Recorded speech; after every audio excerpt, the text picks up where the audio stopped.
Hello நண்பர்களே, எல்லாரும் எப்படி இருக்கீங்க? இன்னைக்கு நம்ம ஒரு அருமையான சயின்ஸ் ஃபிக்ஷன் மூவியை தான் பார்க்க போறோம். இது 2014ல ரிலீஸ் ஆன மூவி.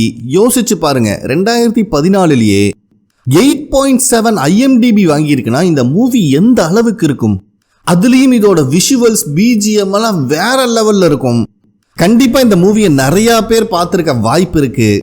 இருந்தாலும் நம்ம ஆசைக்காக நம்ம சேனல்லையும் ஒரு டைம் பார்த்துருவோமே. ஒன்லைனர்லாம் தேவைப்படாது, டைரெக்டாக மூவிக்குள்ளேயே போயிடலாம். முடிஞ்ச அளவுக்கு டீட்டெயிலாக எக்ஸ்பிளைன் பண்ணியிருக்கேன். ஸோ ப்ளீஸ் லைக் பண்ணுங்க, சப்ஸ்கிரைப் பண்ணுங்க, கமெண்ட் பண்ணுங்க. இப்போ மூவிக்குள்ளே போகலாம். இன்னைக்கு நம்ம பார்க்க போகிற படத்தோட பேர் interstellar. So welcome to my channel voice over with Vicky. படத்தோட ஓப்பனிங் சீன்லேயே ஒரு புக் ஷெல்ஃப் மாதிரி இடத்த தான் காட்டுறாங்க. அங்கே ஒரு ஸ்பேஸ் கிராஃப்டும் இருக்கு. சுத்தியும் ஏகபோகத்துக்கு குப்பைகளா பறந்துட்டு இருக்கு. இந்த இடத்துல தான் படத்தோட பேரை போட்டு ஆரம்பிக்கிறாங்க. சொல்ல போனா இதுதாண்டா படத்தோட கதை அப்படிங்கிறத முதல் சீன்லயே காட்டிட்டாரு இந்த படத்தோட டைரக்டர். அதுக்கப்புறம் ஏதோ ஒரு டாக்குமெண்ட்ரி ஃபிலிம்ல பேசுற மாதிரி ஒரு வயசான பாட்டிமா, அந்த காலத்துல எங்க அப்பா எல்லாரும் மாதிரியும் ஒரு விவசாயியா தான் இருந்தாரு, ஆனா அவரோட வாழ்க்கை அந்த மாதிரி ஆரம்பிக்கலன்னு சொல்றாங்க. அப்போ நம்ம படத்தோட ஹீரோ, இவர் பேரு கூப்பர், ஒரு ஸ்பேஸ் ஜெட் டிரைவ் பண்ணிட்டு இருக்காரு. அந்த சமயத்துல லைட்டா அந்த ஸ்பேஸ் ஜெட் கட்டுப்பாட்டை மீற மாதிரி தெரியுது. இப்பதான் நம்மால் கனவுல இருந்து கண்ணை முழிக்கிறாரு. அப்போ இந்த சத்தம் கேட்டு வர அவரோட பொண்ணு, இவங்க பேர் மர்ஃப். என்னப்பா மறுபடியும் அதே ஆக்சிடென்ட் தான் கனவுல வந்துச்சான்னு கேட்கும் போது ஆமாடா அப்படின்னு சொல்லிட்டு விண்டோ பக்கத்துல வந்து நிக்கிறாரு. கண்ணு கெட்டின தூரம் வரைக்கும் ஒரே சோளக்காடா இருக்கு. இப்ப நம்ம ஹீரோ விவசாயம் பண்ணிட்டு இருக்காரு. இதுக்கு முன்னாடி நான் சொன்ன மாதிரி நாசால ஒரு பைலட்டாவும் இன்ஜினியராகவும் இருந்தவர் தான் நம்ம ஹீரோ. அப்போ மறுபடியும் அந்த பாட்டிமா பேசுறதா பேக்ரவுண்ட் ஓடிட்டு இருக்கு. இருக்கிற பயிரெல்லாம் கருகி போச்சு. நம்ம கிட்ட சோளத்தை தவிர வேற எதுவுமே இல்லை. நம்மளை சுத்தி இருக்கிற காத்தெல்லாம் அந்த அளவுக்கு மாசுபட்டு இருக்குன்னு சொல்லும் போது தான் நம்மளுக்கு காட்டுறாங்க. தூசி குப்பைனா கொஞ்ச நெஞ்சம் இல்லைங்க. கொஞ்ச நேரம் வீடை சுத்தம் பண்ணாம விட்டாலே டன் கணக்கில் மண்ணு சேருமாட்டிருக்கு. அந்த அளவுக்கு காத்து மாசுபட்டு கிடக்குது. இப்போ அதே டாக்குமெண்ட்ரியில் ஒரு தாத்தா இருந்துட்டு, நாங்கள் சாப்பாட்டுக்கு யூஸ் பண்ணுற திங்ஸை எல்லாமே கவுத்து வச்சிருவோம், ஏன்னா கொஞ்ச நேரத்திலேயே அந்த அளவுக்கு தூசும் குப்பையுமா படிஞ்சிரும் அப்படின்னு சொல்லும் போது தான் அந்த விஷயத்தை காட்டுறாங்க. எந்த அளவுக்கு இந்த காற்று மாசுபட்டு கிடக்குது, அதில் எப்படி இவங்க சர்வே பண்ணிட்டு இருக்காங்க அப்படின்னு. இந்த டைனிங் டேபிளை நல்ல பிள்ளையாட்ட ஒரு உட்காந்து சாப்பிட்ருக்கான் பார்த்தீங்களா, இவன் தான் ஹீரோவோட பையன். இவங்க எல்லாத்துக்குமே சமைச்சு கொடுத்துட்டு இருக்காருல்ல, இவரை ஹீரோவோட அங்கிள்னு வச்சுக்கலாம். அப்போ அங்கே வர ஹீரோவோட பொண்ணு கையில் ஒரு உடஞ்ச பொம்மையை கொண்டு வர. அது ஒரு ரோபோ மாதிரி இருக்கு.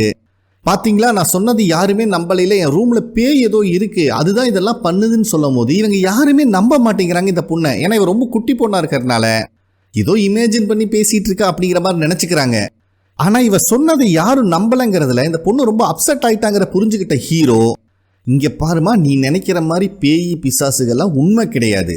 ஏதாவது விஷயம் நடந்துச்சுன்னா அது எதுக்கு நடக்குது அப்படிங்கிற காரணத்தை கண்டுபிடி அப்படிங்கிற மாதிரி அந்த பொண்ணை சொல்லி சமாதானப்படுத்துறாரு. அதுக்கப்புறம் ஹீரோ குழந்தைங்களோட பேரண்ட்ஸ் மீட்டிங்காக கிளம்புறான். வெளியே வரும்போது தான் இவங்களோட தோட்டத்துக்கு பக்கத்து தோட்டத்திலேருந்து புகையா வந்துட்டு இருக்கிறத பார்க்கறான். அப்ப ஹீரோவோட அங்கிள் இருந்துட்டு, அவன் சோளத்தை தவிர வேற ஏதோ போட்டானாட்டிருக்கு, மொத்தமா அழிஞ்சு போச்சு, அதுதான் தீ வச்சு எரிச்சிட்டு இருக்காங்க அப்படின்னு சொல்றாரு. அதாவது இப்போ பூமி இருக்கிற கண்டிஷன்ல சோளத்தை தவிர வேற எதுவுமே விளைய மாட்டேங்குது அப்படிங்கிறத இந்த இடத்துல மென்ஷன் பண்றாங்க.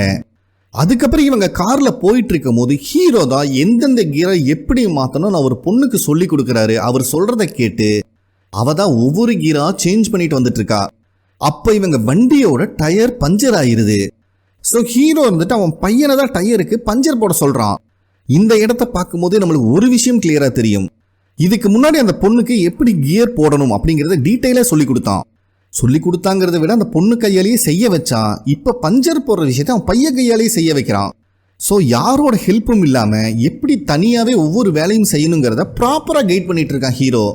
அதுக்கப்புறம் அவன் பொண்ணுகிட்ட பேசும்போது தான், எனக்கு எதுக்குப்பா இந்த பேர் வச்சிங்க அப்படின்னு ரொம்ப சலிச்சுக்கிறா.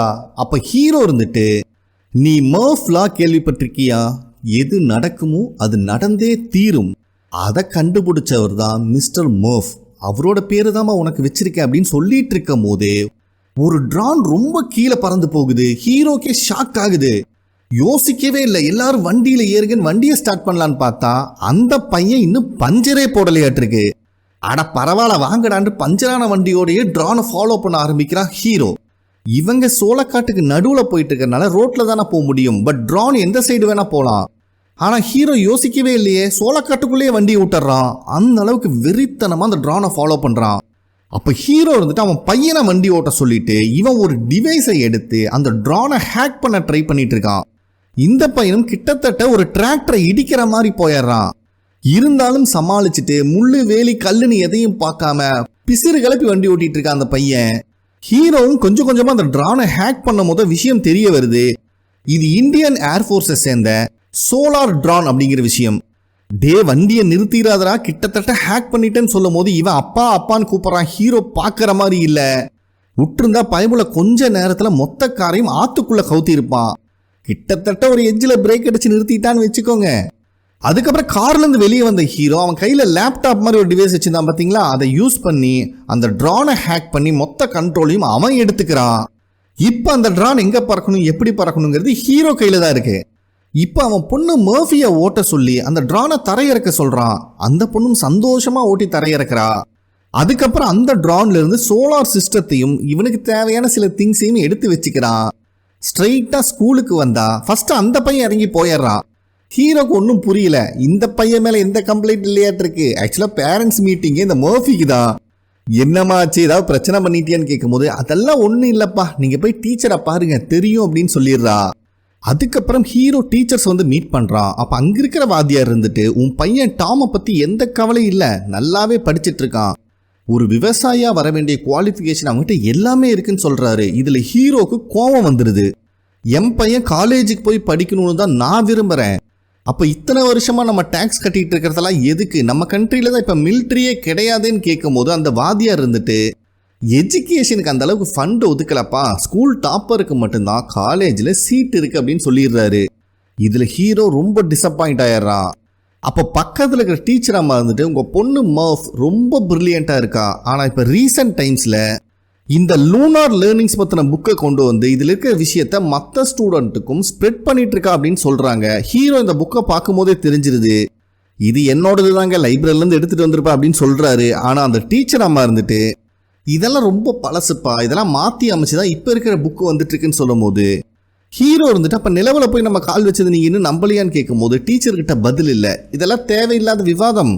இப்படி தான் சோவியத் யூனியன் அவங்களோட பணத்தை ஃபுல்லாக ராக்கெட்லேயும் மற்ற தேவையில்லாத கருவியை உருவாக்குறதுலையுமே வேஸ்ட் பண்ணிட்டாங்க அப்படின்னு சொல்கிறாங்க. அது மட்டும் இல்லாமல் இப்போ பூமி இருக்கிற நிலைமைக்கு எப்படி வாழ்கிறதுங்கிறத பற்றி தான் நம்ம குழந்தைங்களுக்கு சொல்லி கொடுக்கணும் அப்படின்னு சொல்லும் போது ஹீரோ இருந்துட்டு அவங்களோட கண்டுபிடிப்பு உங்களுக்கு தேவையில்லாததாவா தெரியுது. அந்த தேவையில்லாத கண்டுபிடிப்புல ஒண்ணுதான் எம்ஆர்ஐ. அது மாதிரி எதையாவது இதுக்கு முன்னாடியே கண்டுபிடிச்சிருந்தோம்னா என் மனைவியோட மூளையில் இருக்கிற கட்டியை டாக்டர் ஈஸியா கண்டுபிடிச்சு அவளை குணப்படுத்தி இருப்பாரு.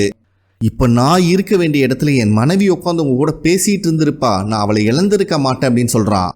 இதை கேட்கிற டீச்சர்ஸ் கிட்ட எந்த பதிலும் இல்லை. இருந்தாலும் உங்க பொண்ணு மர்ஃபி மற்ற ஸ்டூடெண்ட் கிட்ட வைலண்டாகவும் பிஹேவ் பண்ணுறா, அதனால அவளை நாங்கள் சஸ்பெண்ட் பண்ணுறோம் அப்படின்னு சொல்லிடுறாங்க. அதுக்கப்புறம் ஹீரோ அங்கிருந்து வெளியே வந்தா இவன் பொண்ணு எல்லாத்தையும் பண்ணிட்டு இப்போ நல்ல பிள்ளையாட்ட காருக்குள்ளே உட்காந்து அந்த மோர்ஸ் கோட ப்ராக்டிஸ் பண்ணிட்டு இருக்கா. இது வேற ஒன்றும் இல்லை, ஒரு லைன் ஒரு டாட் இதை வச்சு கம்யூனிகேட் பண்ண ட்ரை பண்ணுவாங்க. அந்த கோடை தான் இவ ப்ராக்டிஸ் பண்ணிட்டு இருக்கா. ஹீரோவும் உன்னை சஸ்பெண்ட் பண்ணியிருக்காங்கம்மா அப்படின்னு சொல்லும் போது லைட்டாக பொங்குறா. அப்போ கரெக்டாக அங்கிள் கால் பண்ணி சீக்கிரம் வீட்டுக்கு வா, டிராக்டர்ஸ் எல்லாம் இங்கே வந்து வெயிட் பண்ணிட்டு இருக்குன்னு சொல்கிறாரு. இவங்களுக்கு ஒன்றும் புரியலை. இவங்களும் அறக்க பறக்க வரும்போது தான் பார்க்குறாங்க தோட்டத்தில் இருக்கிற டிராக்டர்ஸ் ஒவ்வொன்றா இவங்க வீடை நோக்கி தான் வந்துட்டு இருக்கு. ஆல்ரெடி இவங்க வீட்டுக்கு முன்னாடி ஒரு 4-5 டிராக்டர் வேற நின்றுட்டு இருக்கு. இதில் முக்கியமான விஷயம் என்னன்னா எந்த டிராக்டர்ஸ்லையும் டிரைவர்ஸே கிடையாது. ஹீரோவும் செக் பண்ணி ஏதாவது ரீசெட் பண்ண முடியுமான்னு பார்க்குறான். பட் ஒன்றுமே இவனுக்குமே புரியலை. இவனுக்கா ரொம்ப ஆச்சரியமா போயிருது. இந்த அத்தனை டிராக்டர்ஸையும் இங்க வர வச்சது எது அப்படின்னு யோசிச்சுக்கிட்டே வீட்டுக்குள்ள வரான்.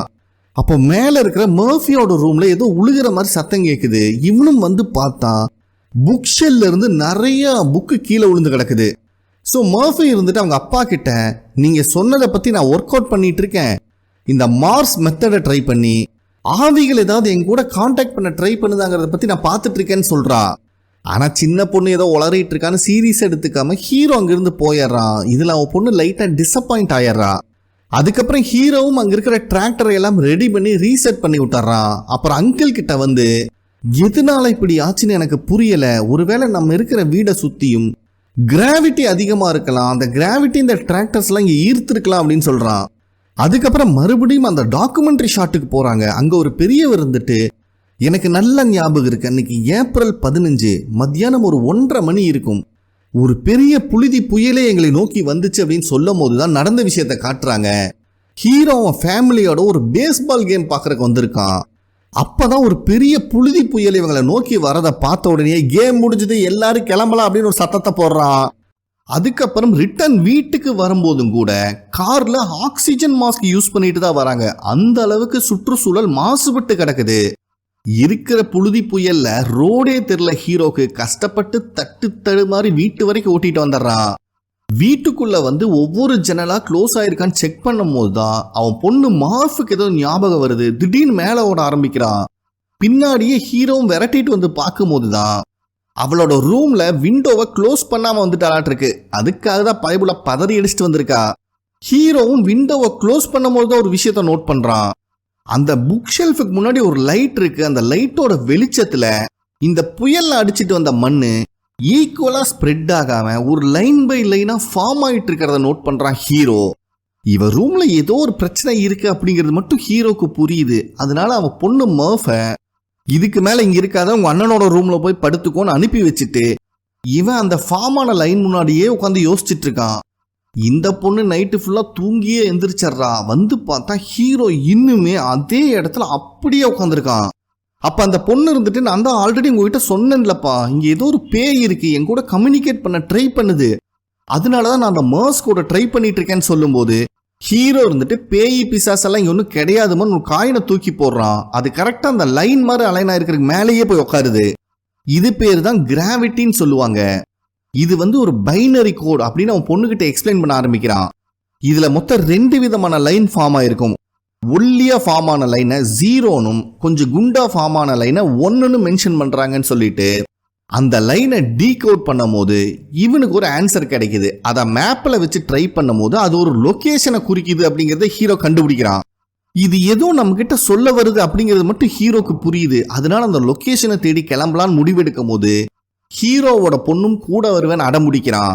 ஆனா ஹீரோ இருந்துட்டு, கொஞ்ச நேரத்துல உங்க அங்கிள் வந்துருவாரு, நீ ஒழுங்கா வீட்லயே இரு அப்படின்னு சொல்லிட்டு கிளம்புறான். இவனும் கொஞ்சம் தூரம் டிரைவ் பண்ணிட்டு இருக்கும் போது இவனுக்கு ஏதோ சந்தேகம் வருது. பக்கத்து சீட்ல இருக்கிற துணியெல்லாம் விலக்கி பார்த்தா அவன் பொண்ணு அங்கதான் ஒளிஞ்சிட்டு இருந்திருக்கா. இவனும் எவ்வளவோ சொல்ல ட்ரை பண்ணுவான். ஆனா அந்த பொண்ணு இருந்துட்டு, நான் உங்க கூட தான் வருவேன்னு அடம்பிடிக்கிறனால அவன் பொண்ணையும் கூப்பிட்டுட்டு அந்த லொகேஷனுக்கு போக ஆரம்பிக்கிறான் ஹீரோ. இது கொஞ்சம் லாங் டிராவலாட் இருக்கு. சொல்ல போனா நல்லாவே இருட்டிருது. அவன் பொண்ணும் தூங்கிடுறா. ஒரு வழியா ஹீரோ அந்த லொகேஷனையும் ரீச் பண்ணிடுறான். ஆனா பார்த்தா அந்த இடத்துல ஒரு கம்பி வேலி மாதிரி போட்டிருக்காங்க. ஹீரோ அவன் பொண்ணை எழுப்பி பத்திரமா காருக்குள்ளேயே இரு அப்படின்னு சொல்லிட்டு இந்த வேலியெல்லாம் கட் பண்றதுக்கு ஒரு கட்டர் மாதிரி இருக்கும், அதை எடுத்துட்டு வரான். அப்ப திடீர்னு வேலிக்கு அந்த பக்கம் இருந்து ஒரு லைட் ஆன் ஆகுது. நிக்கிறதெல்லாம் மிலிட்டரி காரனுங்க. ஹீரோ ஒரு நிமிஷம் வெடவெடத்து போயிடுறான். நம்ம ஹீரோ 2 கையையும் தூக்கிட்டு, நான் ஒரு அப்பாவிங்க, காருக்குள்ள என் பொண்ணு வேற இருக்கா அப்படின்னு சரண்டராக பாக்குறான். ஆனா இதுல மைனூட்டான விஷயத்த நோட் பண்ணி பார்த்தா, மிலிட்டரிக்காரங்களோட ட்ரெஸ் என்னங்கிறத இங்க காட்டியிருக்க மாட்டாரு டைரக்டர். அதே மாதிரி படம் ஃபுல்லா இது எந்த வருஷத்துல டிராவல் ஆயிட்டு இருக்குங்கிறதையும் மென்ஷன் பண்ணியிருக்க மாட்டாரு. ஸோ இந்த படத்தை நம்ம எந்த வருஷத்துல பாக்குறோமோ நம்மளை பொறுத்த வரைக்கும் அது அந்த வருஷத்துல எடுத்த படமா தான் இருக்கும். மிலிட்டரிக்காரங்களும் காருக்குள்ள லைட் அடிச்சு செக் பண்ணும் போது அவன் பொண்ணு ஒரு கத்துறா. அங்க சீன் கட் ஆகுது. அதுக்கப்புறம் ஹீரோ மயக்கத்துல இருந்து கண்ணு முழிக்கும் போது அவனுக்கு ஆப்போசிட்ல டார்ஸ் அப்படின்னு சொல்லக்கூடிய ஒரு அட்வான்ஸ்டு ரோபோட் தான் இருக்கு.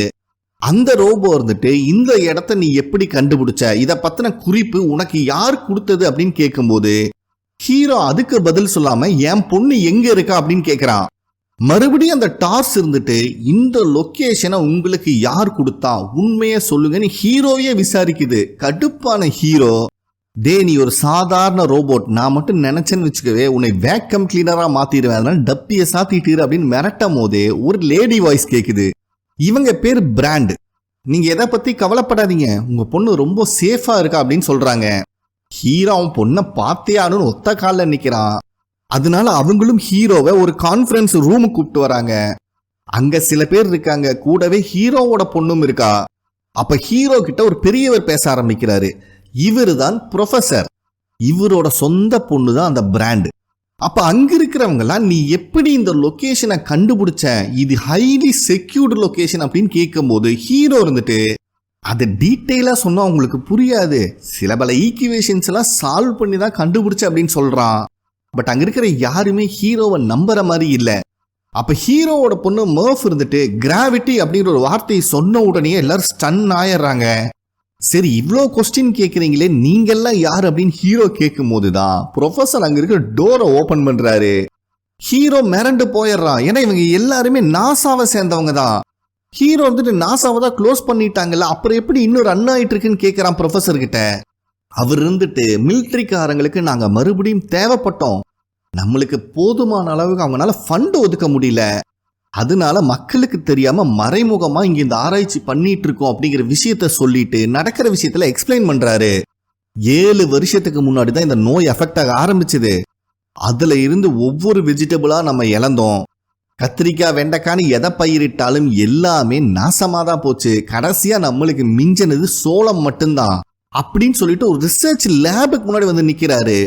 இந்த சோளமும் கூடிய சீக்கிரம் அழிய போகுது, இதுக்கு ஒரு சொல்யூஷன் நம்மளுக்கு கண்டுபிடிச்சே ஆகணும் அப்படின்னு சொல்றாரு. அதுக்கப்புறம் ப்ரொஃபஸர் இருந்துட்டு இப்ப எர்த்ல 80% நைட்ரஜன் தான் இருக்கு, அதுலயும் இந்த புழுதி புயல் அதிகமா வந்துட்டு இருக்கறனால ஆக்சிஜனோட லெவலும் கொஞ்சம் கொஞ்சமா கம்மியாயிட்டு இருக்கு. கூடிய விரைவில் மக்கள் ஆக்சிஜன் சுவாசிக்க முடியாத நிலைமையும் உருவாகும். சொல்ல போனா இந்த பூமியில கடைசியா ஆக்சிஜன் சுவாசிச்சு உயிர் வாழ்ந்தது உன்னோட தலைமுறையா தான் இருக்கும் அப்படின்னு சொல்லும் போது அவன் பொண்ணை பார்க்குற ஹீரோக்கு ரொம்பவே ஃபீல் ஆகுது. அதுக்கப்புறம் ஒரு டோரை ஓபன் பண்ணா ஹீரோ ஆச்சரியமாயிடுறான். ஏன்னா எண்டூரன்ஸ் அப்படின்னு சொல்லக்கூடிய ஒரு பெரிய வெர்சடைல் ஷிப்பை உருவாக்கிட்டு இருக்காங்க. ஹீரோ வந்துட்டு இது மூலியமா இங்க இருக்கிறவங்க எல்லாம் வேற பிளானட்டை கொண்டு போக முடியும் நம்பரையா ப்ரொஃபஸரு அப்படின்னு கேட்கும்போது ப்ரொஃபஸர் இருந்துட்டு இதுக்கப்புறமும் இந்த பூமியை மாசுபடாம விட்டுட்டு போறதே நம்ம பண்ற நல்ல காரியம், அதனால நம்மளுக்கு ஒரு புது வீடு தேவை. அப்ப ப்ரொஃபஸர் இருந்துட்டு ஆல்ரெடி ஒரு குரூப் ஆஃப் பீப்புளை நாங்க அனுப்பி வச்சிருக்கோம், அந்த மிஷனோட நேம் லாசரஸ் மிஷன் அப்படின்னு சொல்றாரு. ஆனா ஹீரோ இருந்துட்டு சூப்பர்ப்பா, ரொம்ப அருமையா பேர் வச்சிருக்கீங்க, ஆனா கடந்த 1000 வருஷமா நம்மளோட கேலக்சில மனிதர்கள் வாழ்றதுக்கு ஏற்ற கிரகம் அப்படின்னு சொல்லிட்டு எதுவுமே கிடையாது, உண்மையை சொல்லுங்க, அவங்களை எங்க அனுப்பியிருக்கீங்க அப்படின்னு கேட்கிறான். பதிலுக்கு ப்ரொஃபஸர் இந்த டீமுக்கு நீ ஒரு பைலட்டா வருவன் வாக்கு கொடுத்தாதான் மற்ற விஷயத்த ஷேர் பண்ணுவேன் அப்படின்னு சொல்றாரு. ஹீரோவே போட்டு வாங்க பாக்குறாரு. ஆனா ஹீரோ இருந்துட்டு நான் எல்லாத்தையுமே விட்டுட்டு இப்போ ஒரு விவசாயியா என் குழந்தைங்களுக்காக வாழ்ந்துட்டு இருக்கேன்னு சொல்றான். பதிலுக்கு ப்ரொஃபஸரும் இங்க நடக்கிற எல்லா விஷயத்துக்கும் ஏதோ ஒரு சம்பந்தம் இருக்கும், நல்லா யோசிச்சு பாரு, நீ ஏன் சம்பந்தமே இல்லாம இந்த இடத்துல வந்து நிக்கணும், உன்னை யார் இங்க வர வச்சிருப்பா, சோ ஏதோ ஒண்ணுக்கு நீ தேவைப்படுற, அது மட்டும் இல்லாம நாளைய சந்ததிகள் அதாவது உன் குழந்தை குட்டிகள்லாம் நல்லா இருக்கணும்னா அவங்களுக்கு ஒரு நல்ல இயற்கையான வாழ்க்கையை நம்ம அமைச்சு கொடுக்கணும் அப்படின்னு குழந்தைங்களை வச்சே செக் வைக்கிறாரு. ஹீரோனால எதுவுமே பேச முடியல. அதுக்கப்புறம் இந்த கான்ஃபரன்ஸ் ரூம்ல மறுபடியும் ஹீரோ கிட்ட இவங்க கண்டுபிடிச்ச விஷயத்துல எக்ஸ்பிளைன் பண்ண ஆரம்பிக்கிறாங்க. கிட்டத்தட்ட ஒரு 50 வருஷமாவே இந்த கிராவிட்டினல் டிஸ்டர்பன்ஸை பத்தி தான் நாங்க ஆராய்ச்சி பண்ணிட்டு வந்துட்டு இருக்கோம். இது வந்து நம்ம கேலக்சியோட அப்சைட்ல இருந்து ஒரு பிரஷர் மாதிரி கொடுத்துட்டு இருக்கு, கண்டிப்பா உங்க லைஃப்ல நீங்க ஃபீல் பண்ணிருப்பீங்க அப்படின்னு அவர் சொல்லும் போது ஹீரோக்கு புரியுது. ஏன்னா அவன் நாசால பைலட்டா இருந்தவன், கடைசியா அவன் டிரைவ் பண்ண ஜெட் தான் ஆக்சிடென்ட்டுக்குள்ள மாட்டி இருக்கும். அப்ப ஹீரோ இருந்துட்டு ஆமா அந்த சமயத்துல மேல இருந்து ஏதோ கிராவிட்டினல் ஃபோர்ஸ் என்னை பிரஷர் பண்ண மாதிரி இருந்துச்சு அப்படின்னு சொல்றான். ஸோ இந்த மாதிரி சின்ன சின்ன விஷயம் இத்தனை வருஷமா நாங்க கண்டுபிடிச்சிருந்தாலும் இதை விட முக்கியமான விஷயம்னு சொல்லிட்டு சனி கிரகத்தை காட்டுறாரு. அது பக்கத்துல ஏதோ ஒரு ஹோல் மாதிரி கிரியேட் ஆயிருக்கு. இதை பார்த்த உடனே ஹீரோ கரெக்டா கேட்கிறான், இது வார்ம் ஹோல் தானே அப்படின்னு. அவரும் ஆமாப்பா, இது உருவாகி 48 வருஷமாச்சு அப்படின்னு சொல்றாரு. சரிப்பா, அந்த வார்ம் ஹோல் அப்படி நம்மளை எங்க தான் கூட்டு போகும் அப்படின்னு கேட்கும்போது ப்ரொஃபஸர் இருந்துட்டு அது இன்னொரு கேலக்சிக்கே நம்மளை கூட்டு போகும் அப்படின்னு சொல்றாரு. ஆனா ஹீரோ இருந்துட்டு வார்ம் ஹோல் அப்படிங்கிறது இயற்கையா நடக்கிற நிகழ்வு மாதிரி தெரியல அப்படின்னு சொல்றான். அப்ப அந்த ப்ரொஃபஸரோட பொண்ணு இருந்துட்டு நீ சொல்றது கரெக்ட் தான், அது செயற்கையா அவங்க கூட உருவாக்கி இருக்கலாம், ஒரு பைனரி கோடு மூலியமா இந்த லொகேஷன் உங்ககிட்ட சொன்னது, உன்னை இங்க கூப்பிட்டு வந்தது, இப்ப அந்த வார்ம் ஹோலை நம்ம கிட்ட உருவாக்கி வச்சிருக்கிறது எல்லாமே கண்டிப்பா அவங்களா தான் இருக்கணும் அப்படின்னு அவங்க பேரை தே அப்படின்னு மென்ஷன் பண்றாங்க. அவங்க யாரு என்ன எதுக்காக இதை பண்றாங்கலாம் எங்களுக்கு தெரியாது, பட் அவங்க நம்ம கிட்ட ஏதோ ஒரு விஷயத்தை கன்வே பண்ண ட்ரை பண்றாங்க, அவங்க நம்மளை தேடிட்டு இருக்காங்க அப்படிங்கிற விஷயத்த மட்டும் ஆணித்தனமா அடிச்சு சொல்றா. அப்ப அங்க இருக்கிற இன்னொரு ஆள் இருந்துட்டு இந்த வார்ம் ஹோல் நம்மளை இன்னொரு ஸ்டாருக்கு கூப்பிட்டு போகுது, அங்க கிட்டத்தட்ட நம்ம வாழ தகுதியான 12 பிளானட் அவங்க நம்மளுக்கு வழிகாட்டுறாங்கன்னு சொல்லிட்டு இருக்காரு. ஆனா ஹீரோ வந்துட்டு எப்படிப்பா இங்கிருந்து அதை கண்டுபிடிச்சிட்டீங்களா அப்படின்னு அசால்ட்டா கேட்கறான்.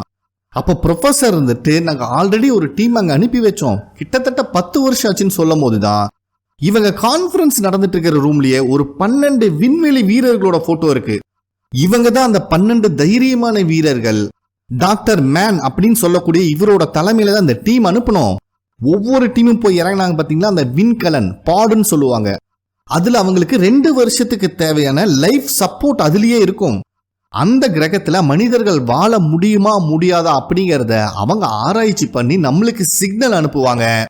அதுக்கப்புறம் ஹைபர்னேஷன் அப்படின்னு சொல்லக்கூடிய ஒரு லைஃப் சப்போர்ட் மூலியமா ஆழ்ந்த உறக்கத்துக்கு போயிருவாங்க. எத்தனை வருஷம் வேணா அங்க அவங்க அப்படி இருக்கலாம். அதுக்கப்புறம் நம்ம ஆளுக போய் அவங்களை ரெஸ்கியூ பண்ணி காப்பாத்தி கூட்டு வருவாங்க அப்படிங்கிற விஷயத்த சொல்றாரு. சரி, அந்த கிரகம் மனிதர்கள் வாழ தகுதி இல்லாத கிரகமா இருந்தா என்ன பண்ணுவீங்கன்னு கேட்கும் போது ஒண்ணுமே பண்ண முடியாது, அந்த விண்வெளி வீரரை காப்பாற்ற முடியாது அப்படிங்கிற விஷயத்தையும் சொல்றாங்க. கடைசியா போன 12 பேத்துல 3 பேத்துக்கிட்ட இருந்து சிக்னல் ரிசீவ் ஆயிருக்கு. அப்படின்னா மனிதர்கள் வாழக்கூடிய 3 கிரகம் இருக்கு அப்படிங்கறத இவங்க நம்புறாங்க. இருந்தாலும் அதை கன்ஃபார்ம் பண்ணி அங்க இருக்கிற 3 விண்வெளி வீரர்களையும் காப்பாத்தி கூப்பிட்டு வர்றதுதான் இப்ப இவங்களோட மிஷனா இருக்கு அப்படின்னு ஹீரோக்கு தெரிய வருது.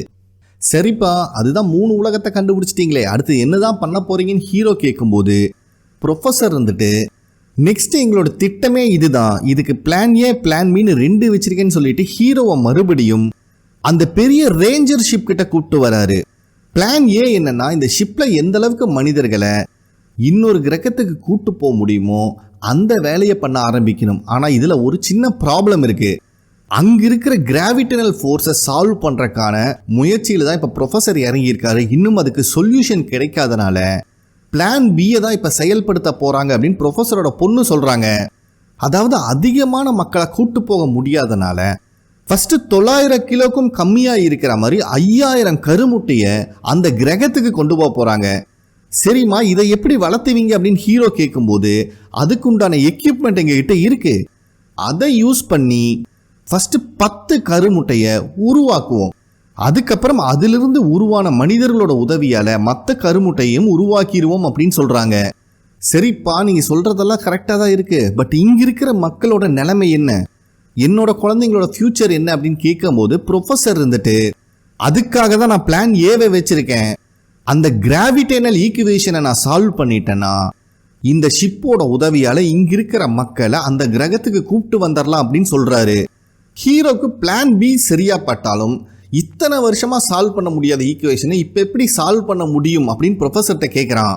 ஆனா ப்ரொஃபசர் வந்துட்டு என்னை நம்பு, நீங்க திரும்பி வரக்குள்ளையும் பிளான் ஏக்கான சொல்யூஷன் இருக்கும் அப்படின்னு சொல்றனால ஹீரோவும் இந்த மிஷனுக்கு ஒத்துக்கிறான். அதுக்கப்புறம் ஹீரோ வீட்டுக்கு வரும்போது அவன் பொண்ணு மர்ஃப் கார்ல இருந்து இறங்கி விறுவிறு ரூம்குள்ள போய் கதவை சாத்திக்கிறா. ஏன்னா இவன் ஸ்பேஸுக்கு போறதுல அவளுக்கு சுத்தமா விருப்பம் இல்லை. இவனும் வெளியே இருந்து கதவை தட்டி பார்க்கறான், கெஞ்சி பார்க்கறான், அவ கதவை திறக்கிற மாதிரியே இல்லை. அதுக்கப்புறம் அங்கிள் கிட்ட அவன் இதை பத்தி சொல்லும் போதுதான் அங்கிள் இருந்துட்டு நீ சொல்ற விஷயத்த உன் பையன் கூட புரிஞ்சுக்கிற அளவு இருக்கலாம், பட் பொண்ணு ரொம்ப சின்ன பொண்ணு, கண்டிப்பா உன் பிரிவை அவனால ஏத்துக்க முடியாதுன்னு சொல்றாரு. இருந்தாலும் ஹீரோ அவளை சமாதானப்படுத்தலான்னு அவன் ரூம்குள்ள வரா. இவன் வரக்கூடாதுங்கிறதுக்காகவே டேபிள் எல்லாம் அண்டை கொடுத்து டோர் கிட்ட வச்சிருக்கான். அப்போ ஹீரோ உள்ள வந்தவன் அவன் பொண்ணை சமாதானப்படுத்த பார்க்கறான். ஆனா அவன் அழுன்னு அழுது தீத்துட்டு இருக்கா. ஹீரோ வந்துட்டு கவலைப்படாதமா, நான் கூடிய சீக்கிரம் திரும்பி வந்துருவேன் அப்படின்னு சொல்லும் போது அந்த பொண்ணு எப்பன்னு கேட்கறா. ஹீரோ கிட்ட பதில் இல்லை. அப்ப ஹீரோ ஒரு வாட்சை எடுத்து அந்த பொண்ணு கிட்ட கொடுக்குறான். இங்க பாரு, 2 பேத்துக்கிட்டையுமே இப்ப டைம் ஒரே மாதிரி ஓடிட்டு இருக்கு. நான் ஸ்பேஸுக்கு போனதுக்கு அப்புறம் அந்த பிளாக் ஹோல் கிட்ட போகும்போது கண்டிப்பா டைம் மாறும், என்னோட டைம் ஸ்லோவாகவும் கூட ஓடுறதுக்கு வாய்ப்பு இருக்கு. நான் கண்டிப்பா இந்த மிஷனை முடிச்சுட்டு சீக்கிரம் ரிட்டர்ன் வந்துடுவேன். அதுக்கப்புறம் இந்த 2 வாட்ச்ல எவ்வளோ டைம் டிஃபரன்ஸ் இருக்குன்னு பார்க்கலாம் அப்படிங்கிற மாதிரி சொல்றான். அப்ப அந்த பொண்ணு அவளோட நோட்டை எடுத்து இங்க பாத்தீங்களா, இங்க கிடைச்ச குறியீடெல்லாம் நான் டீகோட் பண்ணி பார்த்தேன், அது உங்களை ஸ்டேன்னு சொல்லுது, அதாவது போக வேண்டாம்னு சொல்லுது அப்படின்னு சொல்றா. ஆனா இதை ஹீரோ பெருசா எடுத்துக்கல. அப்ப ஹீரோ வந்துட்டு நீ தான் தைரியமா இருக்கணும், நான் திரும்பி வரும்போது சொல்ல போனா நம்ம 2 பேரும் ஒரே வயசுலயும் கூட இருக்கலாம் அப்படின்னு சொல்றான். இதை கேட்கிற அவளுக்கு செம ஷாக் ஆகுது. அப்படின்னா நீங்க எப்ப திரும்பி வருவீங்கன்னு உங்களுக்கே தெரியாதான்னு சொல்லிட்டு கோவத்துல அந்த வாட்சை தூக்கி எறிஞ்சிடறா. ஆனா ஹீரோ வந்துட்டு நான் கிளம்பும் போது இப்படி மூஞ்சி வச்சிட்டு இருக்காதமா, கொஞ்சம் நல்லபடியா சிரிச்சு பேசு அப்படின்னு சமாதானப்படுத்த பாக்குறான். ஆனா இந்த பொண்ணு பாவம் தேம்பி தேம்பி அழுதுட்டு இருக்கா. அதனால ஹீரோவும் மனசே இல்லாம அங்கிருந்து கிளம்புறான். வண்டியில லக்கேஜ் எல்லாம் ஏத்திட்டு அவன் பையனை பார்த்து, டேய் இதுக்கப்புறம் நீ தான் என்னோட பொசிஷன்ல இருந்து ஃபேமிலியை பார்த்துக்கணும், உன் தங்கச்சியை பத்திரமா பார்த்துக்கோ அப்படின்னு சொல்லிட்டு கிளம்புறான். அப்ப அவன் பையன் இருந்துட்டு, இதுக்கப்புறம் இந்த கார் உங்களுக்கு தேவைப்படாதுன்னு நினைக்கிறேன், நான் ஓட்டிக்கலாமான்னு கேட்கும்போது, நான் ஆஃபீஸில் இன்ஃபார்ம் பண்ணுறேன், இந்த கார் உங்ககிட்ட வந்து சேரும் அப்படின்னு சொல்லிட்டு தான் வண்டி எடுத்துகிட்டு போகிறான். காரில் போயிட்டு இருக்கும் போது கூட பக்கத்தில் இருக்கிற பெட்ஷீட்டை பார்க்குறான். லாஸ்ட் டைம் இவன் பொண்ணு அதுக்குள்ளே தான் ஒளிஞ்சிட்டு இருந்தான். ஒருவேளை இந்த டைமும் இருப்பாலும் நம்பிக்கையிலலாம் ஓப்பன் பண்ணி பார்க்குறான். ஆனால் அவன் பொண்ணு அங்கே இல்லை. பையனுக்கு செம்ம அப்செட் ஆகுது. இவன் வண்டி சத்தம் கேட்டு இப்போ தான் இந்த பொண்ணு அவங்க அப்பாவை பார்க்கலான்னு வெளியே ஓடி வரா. அங்கே தான் காற்று மாசுபட்டு எல்லாம் புழுதியாக இருக்கே, அதனால அங்கே போகிற காரையும் கூட இவனால் பார்க்க முடியல. பாவம் ஹீரோக்கும் அந்த பொண்ணு வெளியே வந்தது கூட தெரியாமல் போயிடுறான். பாவம் இந்த பொண்ணு தான் அப்பா பேரை சொல்லி கத்துன்னு கத்திட்டு இருக்கா. ஸோ நெக்ஸ்ட் சீன்லேயே இவங்களோட ராக்கெட் இங்கிருந்து கிளம்ப ஆரம்பிக்குது. இந்த விஷுவல் எல்லாம் செம்மையாக பண்ணியிருப்பாங்க. இதில் ஹீரோவும் சேர்த்து மொத்தம் 4 பேர் இருக்காங்க. அது இல்லாமல் அந்த டார்ஸுங்கிற ரோபோட்டும் போகுது. கொஞ்சம் ஹைட் ரீச் பண்ணதுக்கப்புறம் அங்கேருந்து ஸ்டேஜ் 1 கழட்டி விட்டுறாங்க. அதுக்கப்புறம் ஃபர்தராக கிளம்ப ஆரம்பிக்குது.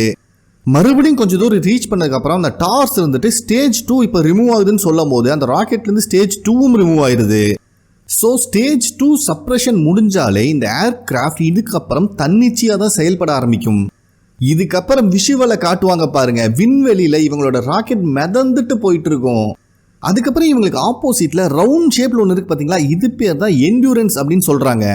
இவங்களுடைய ராக்கெட்டை அந்த என்டூரன்ஸ் கூட டாக் பண்ணா மட்டும்தான் சுழற்சி முறையில் இவங்கனால அந்த சூரிய குடும்பத்தை மட்டும் இல்லாமல் சூரிய குடும்பத்துக்கு வெளியே இருக்க கிரகத்தையும் பார்க்க முடியும். நம்ம ஹீரோ தான் எக்ஸ்பீரியன்ஸ் பைலட் ஆச்சே, அவனோட உதவியால் இவங்க ராக்கெட்டை அந்த என்டூரன்ஸ் கூட பர்ஃபெக்டாக டாக்கிங் பண்ணிடுறாங்க.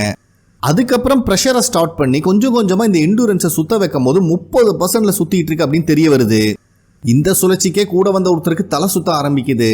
ப்ரொஃபஸரோட பொண்ணு தான் டேப்லெட்லாம் கொண்டு வந்து கொடுத்துட்டு இருக்கா. அதுக்கப்புறம் ப்ரொஃபஸர் வீடியோ கால் மூலிமா இவங்க கிட்ட பேசிட்டு இருக்காரு. அதாவது நீங்க போற சுழற்சியிலேயே போனீங்கன்னா சனி கிரகத்தை அடையறதுக்கு இன்னும் கரெக்டா 2 வருஷம் ஆகும் அப்படிங்கிற மாதிரி சொல்றாரு. இதை கேட்ட உடனே இதுக்கு முன்னாடி ஒருத்தர் தலை சுத்துச்சுல்ல, அவர் எனக்கு இன்னும் நிறைய டேப்லெட் தேவைப்படும் நினைக்கிறேன் அப்படிங்கிற மாதிரி சொல்றாரு. ஹீரோ இருந்துட்டு எங்க ஃபேமிலியை மட்டும் நல்லா பார்த்துக்கோங்க அப்படின்னு சொல்லும் போது ப்ரொஃபஸர் இருந்துட்டு நீங்க திரும்பி வரும்போது எனக்கு இன்னும் கொஞ்சம் வயசாகி அனுபவசாலியா இருப்பேன், ஆனா உங்க வருகைக்காக காத்துட்டு இருப்பேன் அப்படின்னு சொல்லிட்டு காலையும் கட் பண்ணிடுறாரு. அப்படியே கொஞ்சம் கொஞ்சமா அந்த சுழற்சி முறையிலேயே இவங்க என்டூரன்ஸ் பூமியிலிருந்து கொஞ்சம் கொஞ்சமா விலகி போயிட்டு இருக்கிறத அவ்வளோ அருமையா விஷுவல் பண்ணியிருப்பாங்க. அதுக்கப்புறம் ஹீரோ தான் பாவம் விண்டோ வழியில பூமியிலிருந்து கொஞ்சம் கொஞ்சமா இவங்க விலகி வரதையே பார்த்துட்டு இருக்கான். அப்போ அங்கே வர ப்ரொஃபஸரோட பொண்ணு அவனுக்கு ப்ரெஷர் எல்லாம் செக் பண்ணிட்டு சாப்பிட்றதுக்கு டேப்லெட் கொடுக்குறாங்க. அங்கேதான் சாப்பாடே சாப்பிட முடியாது. அதே டைம்ல இவங்க கூட வந்த மற்ற 2 பேரும் அந்த ஆழ்ந்த உறக்கத்துக்கு போறதுக்கான மிஷின்ல தான் படுத்துட்டு இருக்காங்க. இந்த சமயத்துல தான் ப்ரொஃபஸரோட பொண்ணு ஹீரோ கிட்ட இவங்க போக போற 3 கிரகத்தை பத்தியும் எக்ஸ்பிளைன் பண்றா. ஃபர்ஸ்ட் கிரகம் லாரா. ஆக்சுவலா எந்த விண்வெளி வீரர் காலடி தடம் முதல்ல படுதோ அவங்க பேரை தான் அந்த கிரகத்துக்கு வைப்பாங்க. ஸோ அப்படி போன விண்வெளி வீரரோட பேர் தான் லாரா முல்லர். செகண்டா சிக்னல் ரிசீவ் ஆனது மிஸ்டர் எட்மண்ட்ஸ் கிட்ட இருந்து, அதனால எட்மண்ட்ஸ் கிரகம் தான் 2வதா இருக்கு. அதுக்கப்புறம் கடைசியா மிஸ்டர் மேன் அப்படின்னு சொல்லக்கூடிய இந்த குரூப்புக்கே ஹெட்டா இருந்தவர் அப்படிங்கிற விஷயத்த சொல்லிட்டு ப்ரொஃபஸரோட பொண்ணு இருந்துட்டு உன்னோட மூச்சு காத்த வேஸ்ட் பண்ணாதன்னு சொல்லி இவங்க அந்த ஆழ்ந்த உறக்கத்துக்கு போற மிஷின்ல படுக்க போறாங்க. ஸோ ஸ்பேஸ்ல மூச்சு காத்தும் கூட எந்த அளவுக்கு இம்பார்ட்டன்ட் அப்படிங்கறத இந்த இடத்துல சொல்றாங்க. அப்ப ஹீரோ வந்துட்டு அந்த டார்ஸ் கிட்ட இங்கிருந்து நம்ம போய் ரீச் பண்றதுக்கு எவ்வளவு நாள் ஆகும் அப்படின்னு கேட்கும்போது டார்ஸும் கால்குலேட் பண்ணி செவ்வாய் கிரகத்தை ரீச் பண்றதுக்கு 8 மாசமும் சனி கிரகத்தை ரீச் பண்றதுக்கு 14 மாசம் ஆகும்னு சொல்லுது. ஸோ இந்த சமயத்தில் ப்ரொஃபஸரோட பொண்ணும் அந்த மிஷின்குள்ளே போயிடுறான். அப்போ ஹீரோ வந்துட்டு அந்த டார்ஸ் கிட்ட ப்ரொஃபஸரோட பொண்ணுக்கும் எட்மண்டுக்கு என்ன சம்மந்தம்னு கேட்கும் போது எனக்கு அதை பற்றி பேசுகிற அதிகாரம் இல்லை அப்படின்னு சொல்லி மொக்க பண்ணி விட்டுருது. அதுக்கப்புறம் ஹீரோவும் அவன் பொண்ணுக்கு ஒரு மெசேஜ் சொல்கிறதுக்காக வீடியோ ரெக்கார்ட் பண்ணுறான். அதில் நான் பூமியை தாண்டி ரொம்ப தூரம் வந்துட்டேன், இங்கிருந்து பார்க்கும்போது பூமியே ரொம்ப குட்டியாக தெரியுதுடா, இங்கே 1 மாதம் கிடையாது, காத்தெல்லாம் அவ்வளோ சுத்தமாக இருக்கு, இதுக்கப்புறம் நான் ஆழ்ந்த உறக்கத்துக்கு போக போகிறேன், அதனால இந்த மெசேஜ் அனுப்புகிறேன் அப்படின்னு சொல்கிறான். நெக்ஸ்ட் சீன்லேயே ஹீரோவோட வீட்டு முன்னாடி அவன் கார் வந்து நிற்கிது. மார்ஃபும் அப்பா தான் வந்துட்டாங்கன்னு நினச்சா அதுலேருந்து இறங்கி வருது ப்ரொஃபஸரு. இதனால அப்செட் ஆகி உள்ளே போயிடுறா. அப்போ ப்ரொஃபஸர் ஹீரோ ரெக்கார்ட் பண்ணி அனுப்பின மெசேஜ் இருக்கிற கேசட்டை கொடுக்குறாரு. அது மட்டும் இல்லாமல் இந்த கார் அவன் பையனுக்கு கொடுக்க சொன்னாருன்னு சொல்கிறாரு. நீங்கள் ஏதாவது ஹீரோ கிட்ட சொல்லணும்னா என்கிட்ட சொல்லுங்க, நான் கன்வே பண்ணிடுறேன்னு சொல்லும் போது அங்கிள் இருந்துட்டு ஹீரோ இப்போ எங்கே இருக்கான் அப்படின்னு விசாரிக்கிறாரு. அதுக்கு ப்ரொஃபஸர் அவங்க செவ்வாய் கிரகத்தை நோக்கி போயிட்டு இருக்காங்க. அடுத்த மெசேஜ் எனக்கு ரிசீவ் ஆகும் போது அவங்க சனி கிரகத்தை நோக்கி போயிட்டு இருப்பாங்க அப்படின்னு சொல்றாரு. அதுக்கப்புறம் இவங்க எண்டூரன்ஸும் கொஞ்சம் கொஞ்சமா சுழற்சி முறையில ஒவ்வொரு கோள்களையா சுத்தி வந்துட்டு இருக்கு. அந்த சமயத்துல ஹீரோக்கு அவன் ஃபேமிலி கிட்ட இருந்து மெசேஜ் ரிசீவ் ஆகுது. அதுல அவன் பையன் ஸ்கூல்ல நல்லா படிக்கிறதாவும் ஹையர் ஸ்டடிஸ் போறதாவும் சொல்றான். இதை கேட்கிறவனுக்கு ரொம்ப சந்தோஷமா இருக்கு. நெக்ஸ்ட் அவ பொண்ணு ஏதாவது பேச மாட்டாளான்னு ஆவலா வெயிட் பண்ணிட்டு இருக்கான். ஆனா அங்கிள் இருந்துட்டு இன்னும் மேல இருக்கிற கோவம் அவளுக்கு தீரல. கண்டிப்பா நெக்ஸ்ட் டைம் அவளை கூப்பிட்டு வந்து பேச வைக்கிறேன் அப்படிங்கிற ஒரு மெசேஜ் மட்டும் தான் அனுப்பியிருக்காரு. இதுல ஹீரோ ரொம்பவே மன உடைஞ்சு போயிடுறான். இவனே பாவம் சோகத்துல வந்துட்டு இருக்கும் போது அங்க இன்னொருத்த உட்காந்து ஃபீல் பண்ணிட்டு இருக்கான். அந்த தலை சுத்தல்ல டேப்லெட் போட்டு இருப்பாரு பாத்தீங்களா, இவர் பேர் ரோம். சரி இவரையாவது சமாதானப்படுத்துவோமேன்னு இவன் காதுல இந்த ஹெட்ஃபோனை அவர் காதுல மாட்டி விட்டுட்டு இங்க இருக்க சத்தத்தை கேட்டு என்ஜாய் பண்ணு அப்படின்னு சொல்லிட்டு அவன் பாட்டுக்கு போயிடுறான். அதுக்கப்புறம் கொஞ்சம் கொஞ்சமா இவங்களோட எண்டூரன்ஸ் அந்த வார்ம் ஹோல் கிட்ட வர ஆரம்பிக்குது. அப்ப ரோம் இருந்துட்டு ஏன்பா அதுதான் கிட்ட வந்துட்டோம்ல, இப்பவாவது சுத்துறதை நிப்பாட்டலாம்லன்னு கேட்ட உடனே ஹீரோவும் சுத்துறதை ஆஃப் பண்ணி விட்டுறான். தப்பா நினைக்காதப்பா, தலை சுத்தல் ஒரு நாள் 2 நாள் இருக்கலாம், எனக்கு மாச கணக்கில் இருக்கு, அதனாலதான் ஆஃப் பண்ண சொன்னேன்னு சொல்லிட்டு வார்ம் ஹோலை பத்தி 2 பேர் டிஸ்கஷன் பண்ண ஆரம்பிக்கிறாங்க. அப்ப அந்த ரோம் இருந்துட்டு ஒரு பேப்பர்ல மேலேயும் கீழேயும் இன்டு மார்க் போட்டுட்டு இப்ப இங்கிருந்து இங்க போகணும்னா டைம் டியூரேஷன் ரொம்ப அதிகமாகும். ஆனா வார்ம் ஹோல் அப்படி இல்லை, ஒரு ரவுண்ட் ஷேப்ல பலூன் மாதிரி இருக்கும். ஸோ இந்த எண்டில் அந்த எண்டுக்கு போகிறது ரொம்ப ஈஸியான விஷயம். ஆனால் உள்ள எந்த அளவுக்கு டைம் மாறுங்கிறது தெரியாது அப்படிங்கிறத ஹீரோக்கு எக்ஸ்பிளைன் பண்ணுறாரு. ஸோ இவங்களோட எண்டூரன்ஸையும் வார்ம் ஹோல் ரொட்டேட் ஆகிறதுக்கு ஈக்குவலாக வார்ம் ஹோலையும் சுற்றி சுற்றி கொண்டு வந்துட்டு இருக்கான் ஹீரோ. இந்த விஷுவல்ஸ் எல்லாம் பார்க்கறதுக்கு அவ்வளவு ஸ்டன்னிங்காக இருக்கும். அப்படியே அந்த வார்ம் ஹோலை ஒட்டியே டிராவல் பண்ணுறான். ஒரு கட்டத்தில் அந்த வார்ம் ஹோல் ரொட்டேட் ஆகிறதுக்கு ஈக்குவலாக இவனோட எண்டூரன்ஸையும் ரொட்டேட் பண்ணி அப்படியே வார்ம் ஹோல்குள்ளேயும் பூந்துடுறாங்க. ஹீரோவும் கண்ட்ரோல் ஏதாவது சேஞ்ச் பண்ணலான்னு பார்த்தா எதுவுமே ஒர்க் ஆகலை. அப்போதான் கூட இருக்கிறவன் வார்ம் ஹோல்குள்ளே எதுவுமே ஒர்க் ஆகாது, இது சுழற்சி முறையில் அப்படியே தான் போகும், ஸோ பார்க்குற காட்சியை நம்ம என்ஜாய் பண்ணிக்க முடியும் அப்படின்னு சொல்கிறான். ஸோ இவங்களும் இந்த வார்ம் ஹோல்குள்ளே ட்ராவல் பண்ணிட்டு இருக்கும்போது பக்கத்தில் ஏதோ ஒளி மாதிரி தெரியுது. இவங்க எல்லாத்துக்கும் என்னென்னே புரியலை. ப்ரொஃபஸரோட பொண்ணும் கை நீட்டினா அந்த ஒளியும் அவங்க கையை டச் பண்ணுற மாதிரி இருக்கு. அதுக்கப்புறம் அது மறைஞ்சு போயிடுது. அங்கே உனக்கு என்னதான் தெரிஞ்சதுன்னு எல்லாரும் கேட்கும் போது அதெல்லாம் எனக்கு தெரியாது, ஆனால் நான் தான் ஃபர்ஸ்ட் கை கொடுத்தேன் அப்படின்னு சொல்லிட்டு இருக்கா. இத்தனை நேரம் ஃபுல் வைப்ரேஷன் மூடில் போயிட்டு இருந்த இவங்க எண்டூரன்ஸ் இப்போ மறுபடியும் காமாக ஒரே ஸ்டேபிள் பொசிஷனில் மூவ் ஆகுது. அதுக்கப்புறம் கொஞ்ச நாள் கழிச்சுதான் இவங்களோட சிஸ்டம் பழைய நிலைமைக்கு வந்து இன்ஃபர்மேஷன்லாம் ரிசீவ் ஆக ஆரம்பிக்குது. ஸோ மொத்தமாக இவங்க போக போகிறது 3 கிரகத்துக்கு. அதில் டாக்டர் லாரா முல்லரோட கிரகமும் மேனோட கிரகமும் அந்த ஹோல் அப்படின்னு சொல்லக்கூடிய அந்த ஓட்டையோட சுற்றுப்பாதையில் ரொம்ப பக்கத்தில் இருக்குது அப்படின்னு சொல்கிறாங்க. ஏன்னா அந்த ஹோல்ஸுக்கு புவியீர்ப்பு விசை ரொம்ப அதிகமாக இருக்கிறதுனால அங்கே போகிறது ரிஸ்க் அப்படின்னு டிஸ்கஷன் போயிட்டு இருக்கு. அப்போ இந்த மொட்டை இருக்கான் பார்த்தீங்களா ரோம், அவன் கால்குலேட் பண்ணிட்டு அந்த கிரகத்தில் புவியீர்ப்பு விசை ரொம்ப அதிகமாக இருக்கிறதுனால அந்த கிரகத்தில் 1 மணி நேரம் நம்ம இருக்கிறதும் பூமியில 7 வருஷம் இருக்கிறதும் ஒண்ணுதான் அப்படின்னு சொல்றான். ஹீரோக்கெல்லாம் தூக்கி வாரி போட்டுருது. யோசிச்சு பாருங்க, அங்க 1 மணி நேரம் ஸ்பெண்ட் பண்ணாலும் இங்க 7 வருஷம் போயிடும் அப்படின்னா அந்த கிரகத்துல இவங்க 1 நாள் மாட்டிக்கிட்டா என்ன ஆகும்? ஸோ இப்பத்துக்கு நேரமும் இவங்க கிட்ட இருக்கிற உணவையும் மிச்சப்படுத்துறதா இவங்களுக்கு ரொம்ப முக்கியம். அதனால அந்த டாய் இருந்துட்டு டாக்டர் மேன் கிட்ட இருந்த வந்த இன்ஃபர்மேஷன் கரெக்டா இருந்தாலும் அவரோட கிரகத்தை ரீச் பண்றதுக்கு டைம் நிறைய ஆகும். அதே மாதிரிதான் எட்மண்ட்ஸோட கிரகமும் அதிக தூரத்தில் இருக்கு. இப்போ பக்கத்தில் இருக்கிறது லாரா மில்லரோட கிரகம் மட்டும்தான். அவங்க கிட்ட இருந்து பெருசா இன்ஃபர்மேஷன் வரலனாலும் அங்க வளங்கள் எல்லாம் நல்லா இருக்கு, நிறைய தண்ணி, மனுஷங்க வாழக்கூடிய சூழ்நிலை இருக்கு அப்படின்னு சொல்றான். ஆனா இதுல ப்ரொஃபஸரோட பொண்ணுக்கு பெருசா இன்ட்ரெஸ்ட் இல்லை. அப்ப ஹீரோ யோசிச்சு சூப்பர் ஐடியாவை கொடுக்குறான். மில்லரோட கிரகத்துல இருந்தா இன்ஃபர்மேஷன் நிறைய வந்திருக்கு. மில்லரோட கிரகம் அந்த ஹோலுக்கு பக்கத்துல இருக்கிறதா உங்ககிட்ட இருக்கிற ஒரே ப்ராப்ளம். அப்படின்னா ஒண்ணு பண்ணலாம், மில்லரோட கிரகத்துக்கு பேக் சைட்ல நம்ம சுத்தி வருவோம். அப்போ நம்மளுக்கு எரிபொருள் மட்டும்தான் செலவாகுமே தவிர வேற எதுவுமே வேஸ்ட் ஆகாது. ஸோ ரிவர்ஸ்ல வந்து மில்லரோட கிரகத்தை பேக் சைட்ல இருந்து உள்ள போவோம். அங்க என்ன இருக்கோ அதை கண்டுபிடிச்சிட்டு மறுபடியும் பேக் சைட்லயே வெளியே வந்துடலாம்னு சொல்றான். இது எல்லாத்துக்கும் சூப்பர் ஐடியாவா தெரியுது. ஏன்னா அந்த சுழற்சிக்குள்ள மாட்டினா மட்டும்தான் காலம் நேரம் எல்லாமே மாறுபடும். அப்ப அந்த ரோம் இருந்துட்டு நீங்க போயிட்டு வர வரைக்கும் இந்த எண்டூரன்ஸ்ல நான் ஸ்டே பண்ணி புவியீர்ப்பு விசையை பத்தி நிறைய தெரிஞ்சுக்கிறேன் அப்படின்னு சொல்றான். அதுக்கு எல்லாரும் ஒத்துக்கிறாங்க. ஸோ அடுத்த சீன்லேயே ஹீரோ, ப்ரொஃபஸரோட பொண்ணு, அந்த டாய் கூடவே டார்ஸ் அப்படிங்கிற அந்த ரோபோட் 4 பேருமே மில்லர் கிரகத்துக்கு கிளம்புறாங்க. அந்த எண்டூரன்ஸ்ல இருந்து இவங்களோட ராக்கெட்டை மட்டும் தனியா பிரிச்சு எடுத்துட்டு கிளம்புறாங்க. ஆல்ரெடி இவங்க டிஸ்கஸ் பண்ண மாதிரி அந்த பிளாக் ஹோல் சொல்லக்கூடிய பகுதியோட பக்கத்துல தான் அந்த லாரா முல்லர் போன கிரகமும் இருக்கு. அதையும் பார்த்துடுறாங்க. கிட்ட போக போக இவங்க ராக்கெட் ஃபுல் வைப்ரேஷன் மோடுக்கு போகுது. கொஞ்சம் கொஞ்சமா அந்த கிரகத்துக்குள்ளேயும் என்ட்ரு ஆகுறாங்க. மேகமெல்லாம் கிழிச்சிட்டு வரும்போது தான் தெரியுது இந்த கிரகத்துல நிலப்பரப்புன்னு சொல்லிட்டு ஒன்று கிடையவே கிடையாது. எல்லாமே நீரால மூழ்கி இருக்கு. ஸோ ஹீரோக்கு வேற வழி இல்லை. இவங்க கொண்டு வந்த ராக்கெட்டை அந்த தண்ணியிலேயே இறக்குறான். அப்போ ஹீரோ வந்துட்டு கையில் அந்த அளவுக்கு டைம் இல்லை. உடனடியாக எல்லாரும் அவங்க வேலையை பார்க்க ஆரம்பிங்க. இங்கே 1 மணி நேரம் அப்படிங்கிறது பூமியில் 7 வருஷம். அதை மைண்டில் வச்சுக்கோங்கன்னு சொல்லி தான் அனுப்புகிறான். ஸோ இவங்களும் அந்த ராக்கெட்லேருந்து வெளியே வராங்க. கூடவே அந்த டார்ஸ் ரோபோட் தான் எந்த டைரக்ஷனில் போகணும் அப்படின்னு கைட் பண்ணி கூப்பிட்டு போயிட்டு இருக்கு. ஹீரோ இதை எல்லாத்தையும் ராக்கெட்குள்ளே இருந்தே பார்த்துட்டு இருக்கான். நம்ம நினைக்கலாம் இங்கே என்னடா அசால்ட்டாக நடந்து போயிட்டு இருக்காங்க அப்படின்னு. இந்த கிரகத்தில் புவியீர்ப்பு விசை 130% இருக்கு. அதனால தான் மிதக்காம இவங்களால நடக்க முடியுது. ஹீரோவும் ராக்கெட்குள்ள இருந்தே கைட் பண்ணிட்டு இருக்கான். டைம் இல்லை, சீக்கிரம் கண்டுபிடிக்கிறா அப்படின்னு. அதே டைம்ல அந்த டார்ஸ் ரோபோட் வேற இந்த இடத்துல இருந்து தான் சிக்னல் வந்துச்சுன்னு சொல்லுது. பட் அந்த இடத்துல யாரையுமே காணோம். இந்த ரோபோட்டும் தண்ணிக்குள்ள கையெல்லாம் விட்டு ஒலாப்பும் போது ஒரு பொருள் கிடைக்குது. இதுக்கு முன்னாடி வந்து அந்த லாரா முல்லர் யூஸ் பண்ண பீகான் தான் அது. ஸோ கண்டிப்பாக அவங்க இங்கே தான் எங்கேயாவது இருப்பாங்கன்னு தேட ஆரம்பிக்கிறாங்க. அப்போ இந்த ப்ரொஃபஸரோட பொண்ணு இருந்துட்டு தூரமாக ஒரு மலை தெரியுது பார்த்தியா, அங்கே போய் தேடி பார்க்கலான்னு போகிறான். ஆனால் ராக்கெட்குள்ளே இருந்து பார்த்துட்டு இருக்கிற ஹீரோக்கு அது வித்தியாசமாக தெரியுது. என்னடான்னு உத்து பார்க்கும் போது தான் அது மலை இல்லடா, வந்துட்டு இருக்கிறது பேர் அலை அப்படின்னு கத்துறான். ஆனாலும் ப்ரொஃபஸரோட பொண்ணு இதை பற்றி கண்டுக்காம நம்மளுக்கு இவங்களை பற்றி இன்ஃபர்மேஷன் வேணும்னு தேடிட்டு இருக்கான். அந்த அலையா கிட்டத்தட்ட ஒரு மலை ஒசரத்துக்கு எந்திரிச்சு நிற்குது. ஒரு கட்டத்தில் லாரா முல்லரோட பொருளெல்லாம் அங்கங்கே செதறி கிடக்கிறதையும் கண்டுபிடிச்சிட்றா. ஆனால் அதுக்கு இடையில இந்த ப்ரொஃபஸரோட பொண்ணும் மாட்டிக்கிறா.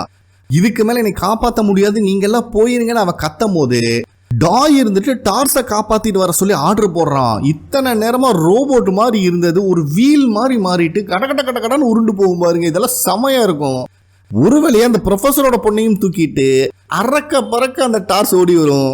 அதுக்குள்ளேயும் ஹீரோ அந்த ஜெட்டெல்லாம் ஸ்டார்ட் பண்ணுற வேலையில் இறங்குறான். ஒரு வழியே இவங்கெல்லாம் அந்த ஜெட் கிட்ட வந்துடுறாங்க. இந்த அலையா கண்ணா பின்னான்னு விஸ்வரூபம் எடுத்து நின்றுட்டு இருக்கு. ஹீரோவும் ஸ்டார்ட் பண்ணலான்னு போவான். ப்ரொஃபஸரோட பொண்ணை அந்த டார்ஸ் சேஃபாக உள்ளே கொண்டு வந்துடுது. ஆனால் அந்த டாய் ஏர்லான்னு பார்க்கறக்குள்ளேயும் அலை வந்து அடிச்சுட்டு போயிடுது. இவங்களோட ஜெட்டும் அந்த அலையில் மாட்டிக்குது. கண்ணா பின்னால் அடி வாங்குது ஜெட்டு. ஒரு வழியாக இந்த அலை இவங்க ஜெட்டை கொஞ்சம் தூரத்துக்கு தள்ளி கொண்டு வந்து வீசிட்டு போயிடுது. அதுக்கப்புறமாவது ஸ்டார்ட் பண்ணலான்னு பார்த்தா இவங்களுடைய சோலார் பேனல் ஃபுல்லாகவே தண்ணி போனனால இப்போத்துக்கு ஸ்டார்ட் ஆகாது அப்படிங்கிற விஷயத்த டார்ஸ் சொல்லுது. ஹீரோவில் செம்ம காண்டாய் போயிடுறான். ஏன்னா கூட வந்த டாயையும் இழந்துட்டாங்க. இப்போ என்னதான் நடக்குது, லாரா மில்லரை கண்டுபிடிச்சா இல்லையான்னு ஹீரோ கேட்டுட்டு இருக்கும் போது ப்ரொஃபஸரோட பொண்ணு இருந்துட்டு இங்கே நடக்கிறது அவங்களுடைய பொருளெல்லாம் செதறி இருக்கிறத பார்த்தா அவங்களும் இந்த அலையில மாட்டி இறந்துருப்பாங்கன்னு நினைக்கிறேன் அப்படின்னு சொல்கிறா. சரிடா இந்த இன்ஜினை ஸ்டார்ட் பண்ணி எவ்வளோ நேரம் ஆகும்னு டாஸ்க் கிட்ட கேட்டா கன்ஃபார்மாக 1 hour ஆகும்னு சொல்கிறான். இதில் இன்னுமே ஹீரோக்கு காண்டாகுது. ஏன்னா இங்கே 1 hourனா பூமியில் 7 வருஷத்தை கடந்துடுவாங்க இவங்க. அப்போ ஹீரோ இருந்துட்டு ப்ரொஃபஸரோட பொண்ணுகிட்ட இந்த புவியீர்ப்பு விசையினால காலத்தை இவ்வளோ வேகமாக கடக்க முடியும்னா அந்த பிளாக் ஹோல் வழியில் போய் நம்ம பின்னோக்கி போக முடியுமான்னு கேட்டால் அவன் இல்லைன்னு சொல்லிடுறா. ஏன்னா அந்த தே அப்படிங்கிறவங்க ஃபியூச்சர்லேருந்து தான் நம்மளை காண்டாக்ட் பண்ண ட்ரை பண்ணிட்டு இருக்கு. அவங்களால பின்னோக்கி வர முடியும்னா நம்மளால ஏன் போக முடியாதுன்னு கேட்குறான். அப்போ தான் ப்ரொஃபஸரோட பொண்ணு இருந்துட்டு அவங்க 5 டைமென்ஷன் வேர்ல்டில் இருக்காங்க. இந்த காலத்தை பின்னோக்கி கிடக்கிறதால ரொம்ப ஜுஜிபி மேட்ரு அவங்களுக்கு. பட் நம்மளால அப்படி முடியாதுன்னு சொல்கிறா. இதை கேட்குற ஹீரோ மனசுடைஞ்சு போயிடுறான். ஏன்னா 10 வயசு பொண்ணை விட்டுட்டு வந்திருக்கான். இவன் விளையாட்டுக்கு சொல்லிட்டு வந்தான் ரிட்டர்ன் வருமோ 2 பேரும் ஒரே ஏஜில் இருப்போன்னு. அது நடந்துருமோன்னு பயப்படுறான். இப்படி பேசிகிட்டு இருக்கும் போதே அடுத்த அலை உருவாகுது. ஆனால் டார்ஸ் இருந்துட்டு இன்ஜின் ஃபுல்லாக ட்ரை ஆகிறதுக்கு 2 நிமிஷம் ஆகுன்னு சொல்லுது. ஹீரோ இருந்துட்டு அதுக்கெல்லாம் டைம் கிடையாது, எல்லாம் ஹெல்மெட்டை போட்டு உட்காருங்கன்னு இன்ஜினை ஸ்டார்ட் பண்ணுறான். அந்த அலை வேற இவங்க விமானத்துக்கு பக்கத்தில் நெடுன்னு நிற்கிது. இருந்தாலும் கண்ணா பின்னான்னு ஓட்டிட்டு ஒரு வழியாக அந்த அலையிலிருந்து தப்பிச்சிடுறாங்க. அதுக்கப்புறம் தான் நம்மளுக்கு காட்டுறாங்க இவங்க கூடவே வந்த டாய் இறந்து தண்ணியில் மிதந்துட்டு இருக்காரு.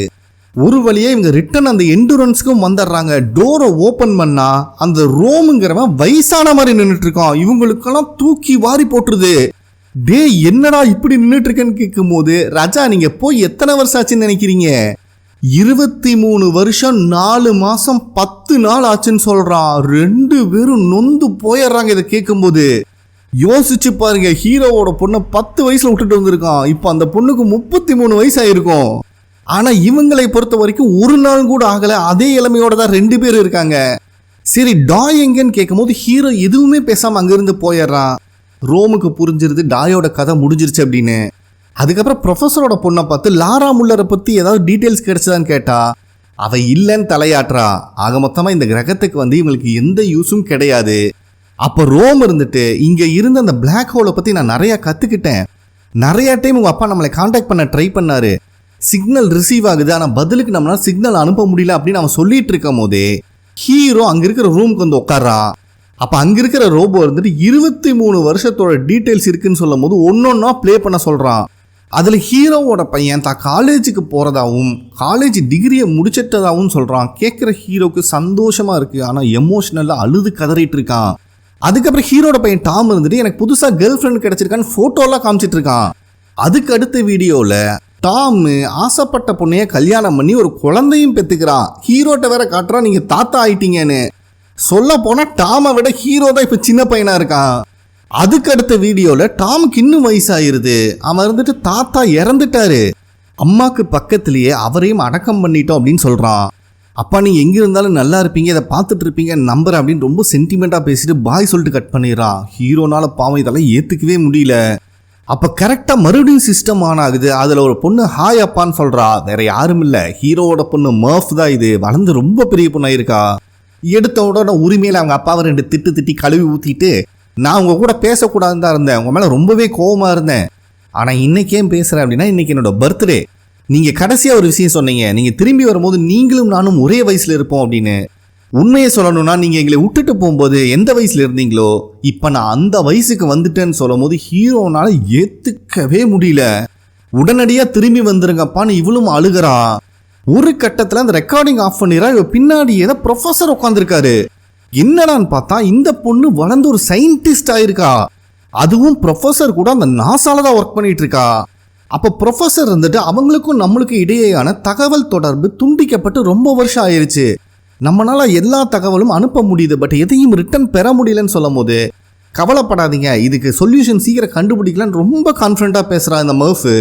அதுக்கப்புறம் ஹீரோ மற்ற 2 பேர்த்துக்கிட்டையும் அந்த லாரா முல்லர் கிரகத்தில் நம்ம எதிர்பார்த்ததை விட நேரத்தை அதிகமாக செலவு பண்ணிட்டோம், அதனால இன்னும் பேலன்ஸ் இருக்கிற 2 கிரகத்துக்கு போகிற அளவுக்கு நம்மக்கிட்ட எரிபொருள் கிடையாது. ஸோ முதல்ல எந்த கிரகத்தை செலக்ட் பண்ணலாம் அப்படின்னு கேட்கும் போது ப்ரொஃபஸரோட பொண்ணு யோசிக்காம எட்மண்ட்ஸ் கிரகத்துக்கு போகலாம் அப்படின்னு சொல்கிறா. இவ பேசுறத பார்க்கும் போதே ஹீரோக்கு அப்பட்டமாக தெரியுது எட்மண்ட்ஸ்க்கும் இவளுக்கு நடுவில் ஏதோ ஒரு ட்ராக் ஓடிட்டு இருக்குன்னு. அப்போ ஹீரோ இந்த குரூப்லேயே மிஸ்டர் மேன் தான் சிறந்தவர், இந்த குரூப்புக்கு அவர் தான் வழிகாட்டியாக இருந்து கூப்பிட்டு போனார், நீதானமாக சொன்ன அப்படின்னு கேட்குறா. அப்பவும் ப்ரொஃபஸரோட பொண்ணு எட்மண்ட்ஸ் பிளானட்டுக்கு போகிறதுக்கு தான் ஃபர்ஸ்ட் ப்ரியாரிட்டி கொடுக்குறா. ஆனால் ஹீரோ நீ ஒரு சயின்டிஸ்டாக யோசி, இங்கே உன்னோட ஃபீலிங்ஸ்க்கெல்லாம் ப்ரியாரிட்டி கொடுக்க முடியாதுன்னு சொன்னோன்னா அவள் கோவிச்சுக்கிட்டு போயிடுறா. அதே டைமில் மாஃப் ரொம்ப வருஷம் கழிச்சு அவள் வீட்டுக்கு வந்திருக்காளாட்டிருக்கு. டாமும் டாமோட ஃபேமிலி கூடயும் லஞ்சு சாப்பிட்டுட்டு இருக்கான். அப்போ டாமோட ஒய்ஃப் லூயிஸ் உன்னோட ரூம் அதே மாதிரி தான் இருக்க, போய் செக் பண்ணுறியான்னு கேட்கும் போது அவன் வேண்டான்னு சொல்லிடுறா. அந்த சமயத்துலேயும் கூட இவங்க வீட்டுக்கு பின்னாடி பெரிய புழுதி புயல் கிளம்பி வந்துட்டு இருக்கிற மாதிரி தான் காட்டுறாங்க. அந்த சமயத்தில் ப்ரொஃபஸருக்கு உடம்பு சரியில்லைங்கிற விஷயம் கேள்விப்பட்டு மாஃப் அவரை பார்க்கறதுக்காக ஹாஸ்பிட்டலுக்கு வந்திருக்கா. அப்போ ப்ரொஃபஸர் மாஃப் கிட்ட மன்னிப்பு கேட்குறாரு. ஆனால் மாஃப் கவலைப்படாதீங்க ப்ரொஃபஸர், நீங்கள் ஆரம்பித்த வேலையை நான் கண்டிப்பாக முடிப்பேன் அப்படின்னு சொல்கிறா. அட நான் அதுக்கு மன்னிப்பு கேட்கலாமா, நான் ஒரு பெரிய பொய் சொல்லிட்டேன்னு சொல்லும் போது மாஃபோட மூஞ்சியே மாறுது. ஏன்னா இவர் பிளான் ஏன்னு ஒன்று இருக்கு, அதுக்கான ஈக்குவேஷன்ஸ் எல்லாம் சால்வ் பண்ணி இங்கே இருக்க மனிதர்களை அங்கே கூட்டு போக முடியும்னு சொல்லியிருந்தாரு பார்த்தீங்களா, அது அத்தனையுமே பொய் அப்படின்னு இப்போதான் மாஃபுக்கு தெரிய வருது. அப்போ இந்த பூமியிலிருந்து யாருமே உயிரோட போக முடியாதா, இதெல்லாம் தெரிஞ்சு எங்கள் அப்பா என்னை விட்டுட்டு போயிட்டாரான்னு கேட்குறா. அதுக்குள்ளேயும் ப்ரொஃபஸர் இறந்துடுறாரு. அதுக்கப்புறம் மர்ஃப் ப்ரொஃபஸர் இறந்துட்டாங்கிற விஷயத்தை இவங்ககிட்ட சொல்லிட்டு ப்ரொஃபஸரோட பொண்ணுகிட்ட உனக்கு இந்த விஷயத்தை பற்றி முன்னாடியே தெரியுமா, உங்கள் அப்பா எல்லாத்துக்கிட்டையும் பொய் சொல்லியிருக்காரு அப்படின்னு கேட்டுட்டு இருக்கா. ஆனால் இந்த விஷயத்தெல்லாம் பார்க்காம அவங்க ஷிப்பு மேனோட பிளானட் நோக்கி போயிட்டு இருக்கிற மாதிரி காட்டுறாங்க.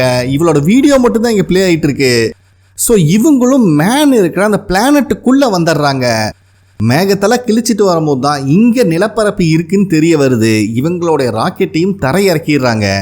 ஸோ அந்த இடத்துல சுற்றி முற்றி தேடி பார்த்து ஒரு கட்டத்தில் மேன் ஜெட்டை கண்டுபிடிச்சிடுறாங்க. அதை ஓப்பன் பண்ணி உள்ளே வந்தா மேன் அந்த மிஷின்ல ஆழ்ந்த உறக்கத்துக்கு போயிருக்காருன்னு தெரிய வருது. ஒரு வழியா அந்த மிஷின்ல இருந்து மேனையும் ரெஸ்கியூ பண்ணிடுறாங்க. இவங்களை பார்த்த உடனே தான் அவருக்கு உசுறு வந்த மாதிரி இருக்கு. ஹீரோ தான் அவரை சமாதானப்படுத்திட்டு இருக்கான். அதுக்கப்புறம் மிஸ்டர் மேனும் இவங்களையெல்லாம் கூப்பிட்டு போய் அந்த பிளானட்ல என்னென்ன இடத்த சுத்தி பார்த்தாரோ அதெல்லாம் காட்டிட்டு இவர் ரிசர்ச் பண்ண விஷயத்துல எக்ஸ்பிளைன் பண்ணிட்டு இருக்காரு, இங்க மனிதர்கள் வாழக்கூடிய எந்தெந்த சூழ்நிலை இருக்கு அப்படின்னு. அப்ப கரெக்டா ஹீரோவோட பொண்ணு அனுப்பின மெசேஜை டார்ஸ் இங்க டெலிவர் பண்றான். ப்ரொஃபஸரோட பொண்ணு போய் கேட்கும் போது தான் ப்ரொஃபஸர் இறந்துட்டார் அப்படிங்கிற விஷயம் இவங்களுக்கு தெரிய வருது. அதுக்கப்புறம் மர்ஃபி பேசியிருப்பால, இந்த விஷயமெல்லாம் உங்களுக்கு தெரியுமா, தெரிஞ்சுதான் பண்ணீங்களான்னு. அதுவும் பிளே ஆகிட்டு இருக்கு. ஹீரோக்கெல்லாம் செம்ம ஷாக் ஆகுது. மர்ஃப் இருந்துட்டு அவங்க அப்பாவை பார்த்து, ஏன்பா நாங்கள்லாம் இங்கே சாகட்டும்னு தெரிஞ்சுதான் விட்டுட்டு போனீங்களான்னு கேட்டுட்டு வீடியோ அதோட கட் ஆயிருது. ப்ரொஃபஸரோட பொண்ணுனால இது ஏற்றுக்கவே முடியல. எங்கள் அப்பா தன்னோட வாழ்க்கையவே இதுக்காகவே ஃபுல்லாக செலவு பண்ணாரு, இந்த பிளான் ஏவை இம்ப்ளிமெண்ட் பண்ணணும்னு ரொம்ப தீவிரமாக இருந்தாருன்னு சொல்கிறா. ஆனால் மேன் இருந்துட்டு அவ சொல்கிறது உண்மைதான், அங்கிருந்து மனுஷங்களை இங்கே கூட்டு வர்றது பாசிபிளே இல்லைன்னு சொல்கிறான். இப்போ தான் ப்ரொஃபஸரோட பொண்ணுக்கும் தெரிய வருது, பிளான் ஏன்னு ஒன்றுமே கிடையாது, பொய் சொல்லி அவங்களை அனுப்பி வச்சிருக்காங்கன்னு. ஏன்னா அங்கே இருக்கிறவங்களை காப்பாற்ற முடியலனாலும் மனித இனம் இதோட அழியக்கூடாது, புதிய உலகத்தில் நம்ம மனித இனத்தை உருவாக்கணுங்கிறத இவங்க டார்கெட்டாக இருந்திருக்கு. இதில் ஹீரோ ரொம்ப அப்செட் ஆயிடுறான். பொய் சொல்லி அனுப்பி வச்சிட்டீங்களாடா, இதுக்கு மேலே நான் இங்கே இருக்க மாட்டேன், நான் வீட்டுக்கு போகிறேன் அப்படின்னு சொல்கிறான். அதே டைமில் மர்ஃப் அவன் கூட ஒர்க் பண்ணவனை கூட்டம் வீட்டுக்கு வந்துட்டு இருக்கா. இங்கே ரோம் இருந்துட்டு டார்ஸை யூஸ் பண்ணி மேன் கூட ஒரு ரோபோட் வந்துருக்கு பார்த்தீங்களா, அது டிஸ்மேண்டில் ஆகி கிடக்கு, அதில் ஏதாவது இன்ஃபர்மேஷன் கிடைக்குமா அப்படின்னு செக் பண்ணிட்டு இருக்கான். அதுக்கப்புறம் ஹீரோ மேன் கிட்ட இங்கே மொத்தம் 3 பேஸ் செட் பண்ணணும். ஒன்று லேபுக்காக, இன்னொன்று மற்றவங்க ஸ்டே பண்ணுறதுக்காக, 3ஆவது எக்யூப்மெண்ட்ஸ் எல்லாம் பத்திரமா வைக்கணும் அப்படின்னு சொல்கிறான். அதுக்கப்புறம் ஹீரோவும் மேனும் எதையோ சர்ச் பண்ணி அந்த பிளானட்ல நடந்து போயிட்டு இருக்காங்க. அதே நேரத்தில் மர்ஃப் அவளோட வீட்டுக்கு வரா, அதாவது அவளோட ரூமுக்கு. ரொம்ப வருஷம் கழிச்சு வந்தவளுக்கு இதுக்கு முன்னாடி இந்த ரூமை பார்க்கும்போது என்ன ஃபீல் ஆச்சோ அதே தான் ஃபீல் ஆகுது. கடைசியாக அவங்க அப்பா கொடுத்துட்டு போன வாட்சையும் அந்த புக் ஷெல்ஃபில் தான் வச்சுட்டு போயிருப்பான் மர்ஃப். அதை பற்றி யோசிச்சு பார்த்துட்டு இருக்கும் போதே மர்ஃபோட அண்ணன் பையன், உன்னோட பொருளை நாங்கள் யாருமே தொட கிடையாது, அப்படியே தான் இருக்குன்னு பயந்த மாதிரியே சொல்லிட்டு போகிறான். ஏன்னா இந்த ரூமில் தான் பேய் இருக்குன்னு ஒரு பொருளையே கிளப்பி விட்டு வச்சிருக்காளே. அதே நேரத்தில் மேனும் ஹீரோவும் ஒரு மலையோட எட்ஜில் வந்து நின்றுட்டு இருக்காங்க. அப்போ மேன் என்ன நினச்சான்னு தெரில, ஹீரோவோட ஹெல்மெட்டில் இருக்கிற லாக்கை ரிமூவ் பண்ணி அவனை அந்த மலை மேலேருந்து தள்ளி விட்டுறான். ஆனால் நல்ல வேலை ஹீரோ கீழே உழுல, பாதியில் தொங்கிட்டு இருக்காரு. அதே நேரத்தில் மர்ஃப் கூட வந்தவர் மர்ஃப் ஃபேமிலி மெம்பர்ஸை செக் பண்ணிட்டு இருக்காரு. இவர் ஒரு டாக்டர் ஆட்டிருக்கு, ஏன்னா இங்கே தான் பொல்யூஷன் அதிகமாக இருக்கே, அதனால செக் பண்ணுறதுக்காக தான் மர்ஃப் கூப்பிட்டு வந்திருக்கா. அப்போ கரெக்டாக மர்ஃபோட பிரதர்கார வந்துடுறான். இங்கே என்ன பண்ணிட்டு இருக்கீங்க அப்படின்னு அவன் கேட்டுட்டு இருக்கும் போதே இப்போ ஹீரோவை காட்டுறாங்க. மேன் இருந்துட்டு ஹீரோவை தள்ளி விடுறதுக்காக அந்த பள்ளத்தில் இறங்கிட்டு இருக்கான். அப்போ இறங்கும் போது, சாரிப்பா என்னை மன்னிச்சிரு, நீ பூமிக்கு திரும்பி போகிறதுல எனக்கு இஷ்டம் இல்லை, நம்ம மிஷினை நம்ம கம்ப்ளீட் பண்ணி ஆகணும், நீ பாட்டுக்கு திரும்பி போயிட்டினா இந்த இடத்த பற்றி எல்லாத்துக்குமே தெரிஞ்சு போயிடும். ஆமாம், நீ நினைக்கிறது உண்மைதான், இங்கே மனிதர்கள் வாழக்கூடிய சூழ்நிலை இப்போ வரைக்கும் கிடையாது, நான் உங்களை பொய் சொல்லி தான் இங்கே வர வச்சேன்னு சொல்லிட்டு ஹீரோ தாங்கி பிடிச்சிட்டு இருக்க கையிலேயே அவன் ஷூ காலாலேயே உதைக்கிறான். கடுப்பான ஹீரோ அந்த மேனையும் பிடிச்சி இழுத்து 2 பேருமே அந்த பள்ளத்தில் விழுந்துடுறாங்க. இப்போ மர்ஃப் கூட வந்தவன் ஃபேமிலி மெம்பர்ஸை செக் பண்ணிட்டு அவள் பிரதர் டாம் கிட்ட, நீங்கள் இதுக்கு மேலே இங்கே இருக்கக்கூடாது, எங்கள் கூட வந்துருங்க அப்படின்னு சொல்கிறான். ஆனால் ஹீரோவோட பையன் டாம் என்ன நினச்சான்னு தெரில, வந்தவன் மூஞ்சிலேயே பொக்குன்னு ஒரு அடியை போட்டுடுறான். இதில் மர்ஃபுக்கு செம கோவம் வந்துடுது. டே, உங்கள் அப்பா பேச்சு கேட்டு லூசுத்தனமாக வளர்ந்துருக்க, நான் சொல்கிறத கேளுடா அப்படின்னு ரெக்வஸ்ட் பண்ணி கேட்குறா. ஆனால் டாம் இருந்துட்டு, என்னை வளர்த்துனது எங்கள் தாத்தா, நான் இந்த இடத்த விட்டு வரமாட்டேன் அப்படின்னு உறுதியாக இருக்கான். இப்போ நம்மளுக்கு ஹீரோவை தான் காட்டுறாங்க. அவன் மேன் கிட்ட, அப்போ நீ சொன்னதெல்லாம் உண்மை இல்லையாடா பொய்யான்னு கேட்கும் போது மேன் இருந்துட்டு, நான் இந்த கிரகத்துக்கு வந்தப்பவே எனக்கு தெரியும் இங்கே மனிதர்கள் வாழக்கூடிய சூழ்நிலை இல்லைன்னு, ஆனால் எனக்கு இங்கே சாகிறதுல விருப்பம் இல்லை, அதனால தான் இங்கே மனிதர்கள் வாழ முடியும்னு ஃபேக்கான இன்ஃபர்மேஷன் உங்களுக்கு கொடுத்து யாரோ ஒருத்தர் என்னை காப்பாற்ற வரமாட்டாங்களான்னு இத்தனை வருஷமாக வெயிட் பண்ணேன், கடைசியாக நீங்களும் வந்துட்டீங்க அப்படின்னு சொல்கிறான். இதை கேட்குற ஹீரோ இன்னும் அப்செட் ஆயிடுறான். ப்ரொஃபஸர் தான் பொய் சொல்லி நம்மளை இங்கே அனுப்பி விட்டாருன்னு பார்த்தா, இங்கே வாங்கடா எல்லாரும் வாழலான்னு கூப்பிட்டவனும் பொய்யதான் சொல்லி வச்சிருக்கான். ஸோ இதனால ஹீரோக்கும் மேனுக்கும் நடுவில் செம்ம சண்டை நடக்குது. இப்போ மர்ஃப் இருந்துட்டு அவன் பிரதர் கிட்ட, நான் சொல்கிறத கேளுடா, என் கூட என் லேப் இருக்கிற அண்டர் கிரவுண்டுக்கு வந்து இங்கே இருக்கிறத சேஃப் இல்லைன்னு கூப்பிட்றா. ஆனால் டாம் இருந்துட்டு, இல்லை அப்பா கண்டிப்பாக வருவார் என்னை காப்பாத்துறக்கு அப்படின்னு அவன் நம்பிட்டு இருக்கான். இன்னும் அட லூசு பையில அப்பாலாம் திரும்பி வரமாட்டாரா, இதுக்கு மேலே நான் சொல்கிறத கேளுன்னு சொல்லும் போது டாம் இருந்துட்டு ஒழுங்கு மரியாதை இங்கேருந்து வெளியே போயிரு, நான் எங்கேயும் வரமாட்டேன்னு சொல்லிடுறான். இவளும் கோவிச்சுக்கிட்டு கிளம்பும் போது டாமோட பையன் மர்ஃபோட திங்ஸ் எல்லாம் எடுத்துட்டு வரான். ஆனால் மர்ஃப் இருந்துட்டு அதை நீயே வச்சுக்கோடா அப்படிங்கிற மாதிரி சொல்லிட்டு அங்கேருந்து கிளம்பிடுறான். இங்கே கட்டி பிடிச்சி உருண்டு பிறண்டு சண்டை போட்டுட்டு இருந்தவனுங்க ஒரு கட்டத்தில் ஹீரோ அந்த மேனை சமாதானப்படுத்தலான்னு பார்க்குறான். ஆனால் மேனு அவனோட ஹெல்மெட்டை வச்சு ஹீரோட ஹெல்மெட் மேலே முட்டிட்டு இருக்கான். டே சொல்கிறத கேள்றா, ஹெல்மெட் மட்டும் பிரேக் ஆச்சுன்னா ரொம்ப கஷ்டம், பொழைக்கிறதுக்கு 50-50 சான்ஸ் தான்டா இருக்குது அப்படிங்கிற மாதிரி ஹீரோ சொல்கிறான். ஆனால் இது அந்த மேன் கேட்குற மாதிரி இல்லை. ஒரு கட்டத்தில் ஹீரோவோட ஹெல்மெட் லைட்டாக கிராக் ஆயிருது. அதில் ஹீரோ கேர் ஆயிடுறான். இந்த சமயத்தை யூஸ் பண்ணி எக்கடோ கெட்டு போடான்னு மேன் அங்கிருந்து கிளம்பிடுறான். அப்போ ஹீரோவை ஹில்ஸ்லேருந்து தள்ளி விடுறதுக்கு முன்னாடி ஹெல்மெட்லேருந்து ஏதோ ரிமூவ் பண்ணால் பார்த்தீங்களா, அது ஹீரோ பக்கத்துலேயே தான் கிடக்குது. ஹீரோ அதை எடுக்க ட்ரை பண்ணிட்டு இருக்கான். அந்த சமயத்தில் மர்ஃப் ரிட்டன் லேபுக்கு போயிட்டு இருக்கும் போது அங்கே இருக்கிற பாதி மக்கள் ஊரை காலி பண்ணிட்டு போயிட்டு இருக்காங்க. இதை பார்க்குறவளுக்கு ரொம்ப சங்கடமாக இருக்கு. அப்போ கூட இருந்தவன் உன்னால் என்ன பெஸ்ட்டு பண்ண முடியும்னு நினைக்கிறியோ அதை பண்ணு அப்படின்னு ரொம்ப கான்ஃபிடென்ட்டாக பேசுகிறான். ஸோ இங்கே ஹீரோ அந்த பட்டனையும் எடுத்து அவன் ஹெல்மெட்டில் லாக் பண்ணதுக்கு அப்புறம் தான் தெரியுது இது இவங்க எல்லாரும் கனெக்ட் ஆகிருக்கிற ஒரு வாக்கி டாக்கி மாதிரி. இப்போ தான் ஹீரோ பேசுறது மற்றவங்களுக்கு கேட்க ஆரம்பிக்குது. ஹீரோ எல்லாத்துக்கிட்டையும் ஹெல்ப் கேட்குறான். இந்த சவுண்டு ப்ரொஃபஸரோட பொண்ணுக்கு கேட்டுருது. என்னாச்சுன்னு கேட்கும்போது ஹீரோ வந்துட்டு இங்கே இருக்கிறது காற்று கிடையாது, அமோனியா அப்படின்னு சொல்கிறான். உடனே அங்கே இருக்கிற ஜெட்டை எடுத்து ஹீரோவை காப்பாற்றுறதுக்காக வந்துட்டு இருக்காங்க. இங்கே மர்ஃபும் இத்தனை நேரமாக ரோட்டில் வண்டி ஓட்டிட்டு போயிட்டு இருந்தவ இப்போ அந்த சோளக்காட்டுக்குள்ளே விட்டு பிசிறு கிளப்பி ஓட்டிட்டு போயிட்டு இருக்கா. அப்போ கரெக்டாக அந்த டார்ஸ் ரோபோட் இருந்துட்டு மேன் கூட வந்த ரோபோட்லேருந்து இன்ஃபர்மேஷன் எடுக்கும் போது ஒரு செக்யூரிட்டி ப்ராப்ளம் இருக்குது, இதை அக்செப்ட் பண்ணுறதுக்கு உங்களோட பர்மிஷன் வேணும்னு கேட்கும் போது ரோமும் கூட இருந்து ஹெல்ப் பண்ண ஆரம்பிக்கிறான்.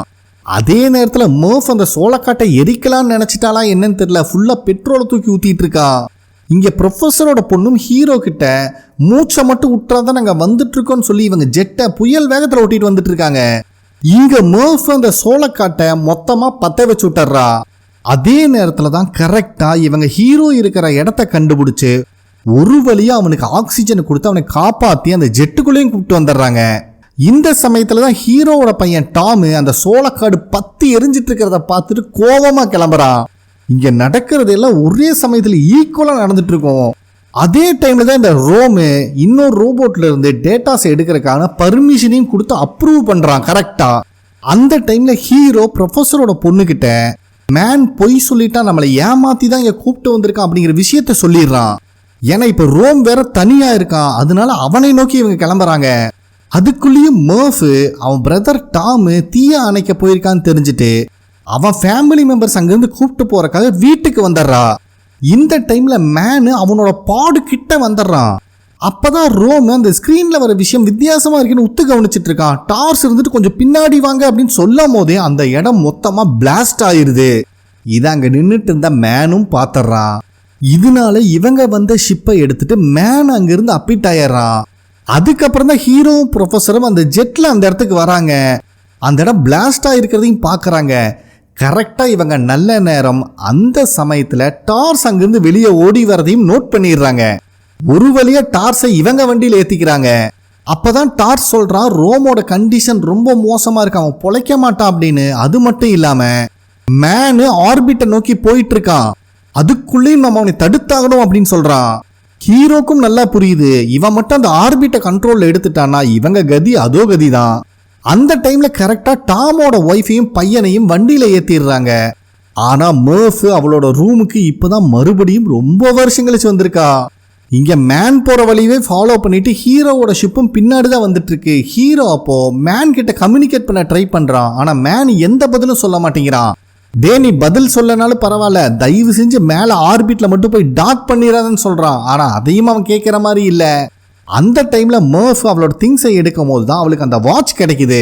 அப்பதான் அதுல இருக்கிற வாட்சோட முள்ளு ஸ்டேபிளா இல்லாம அப் அண்ட் டவுன் ரொட்டேட் ஆகிட்டு இருக்கிறத நோட் பண்றா. அதே டைம்ல டாக்டர் மேனோட ஷிப்பு ஆர்பிட் கிட்ட வந்துருது. இவன் டாக் பண்ண ட்ரை பண்றான். ஆனா சிஸ்டம் இருந்துட்டு ஆட்டோமேட்டிக் டாக்கிங்க்கு பர்மிஷன் கிடையாதுன்னு சொல்லிடுது. அதனால மேனுவலா டாக் பண்ண ட்ரை பண்ணும்போது டோர் கரெக்டா லாக் ஆகல. இந்த நேரத்தில் ஹீரோவோட ஷிப்பும் பின்னாடியே வந்துடுது. தூரமா இருந்து பார்க்கும் போதே உங்களுக்கு தெரிஞ்சிருது இவன் சரியா டாக் ஆகலன்னு. அப்ப ஹீரோ மேனை கான்டாக்ட் பண்ணி டாக் பண்ணாதனா நான் சொல்றத கேளுன்னு சொல்லிட்டு இருக்கும் போது மேன் இருந்துட்டு ஹேட்ச் டாக்னு சொல்லக்கூடிய சின்ன டோரை ஓபன் பண்ண ட்ரை பண்ணிட்டு இருக்கான். அப்பவும் ஹீரோ சொல்றான் அந்த டோரை ஓபன் பண்ணாத, பிரஷர் அதிகமாயிரும் அப்படின்னு. ஆனா இது அவன் கேட்கிற மாதிரி இல்ல. சிஸ்டமும் நிறைய வார்னிங் கொடுக்குது. அதையும் மீறி இவன் ஓவர் ரைட் பண்ண ட்ரை பண்ணும் போது இவனோட ஷிப்பு மொத்தமா பிளாஸ்ட் ஆயிருது. இந்த பிளாஸ்ட்ல அந்த எண்டூரன்ஸ் கண்ணா பின்னான்னு ரொட்டேட் ஆகுது. பின்னாடி வர இவங்களுக்கும் பார்க்கும் போதே தெரியுது. இருந்தாலும் ஹீரோ அவன் ஷிப்பை இன்னும் ஸ்பீடா டிரைவ் பண்ணிட்டு போறான். கூட இருக்கிற ப்ரொஃபசர் பொண்ணுக்கெல்லாம் என்ன நடக்குதுன்னே தெரியல.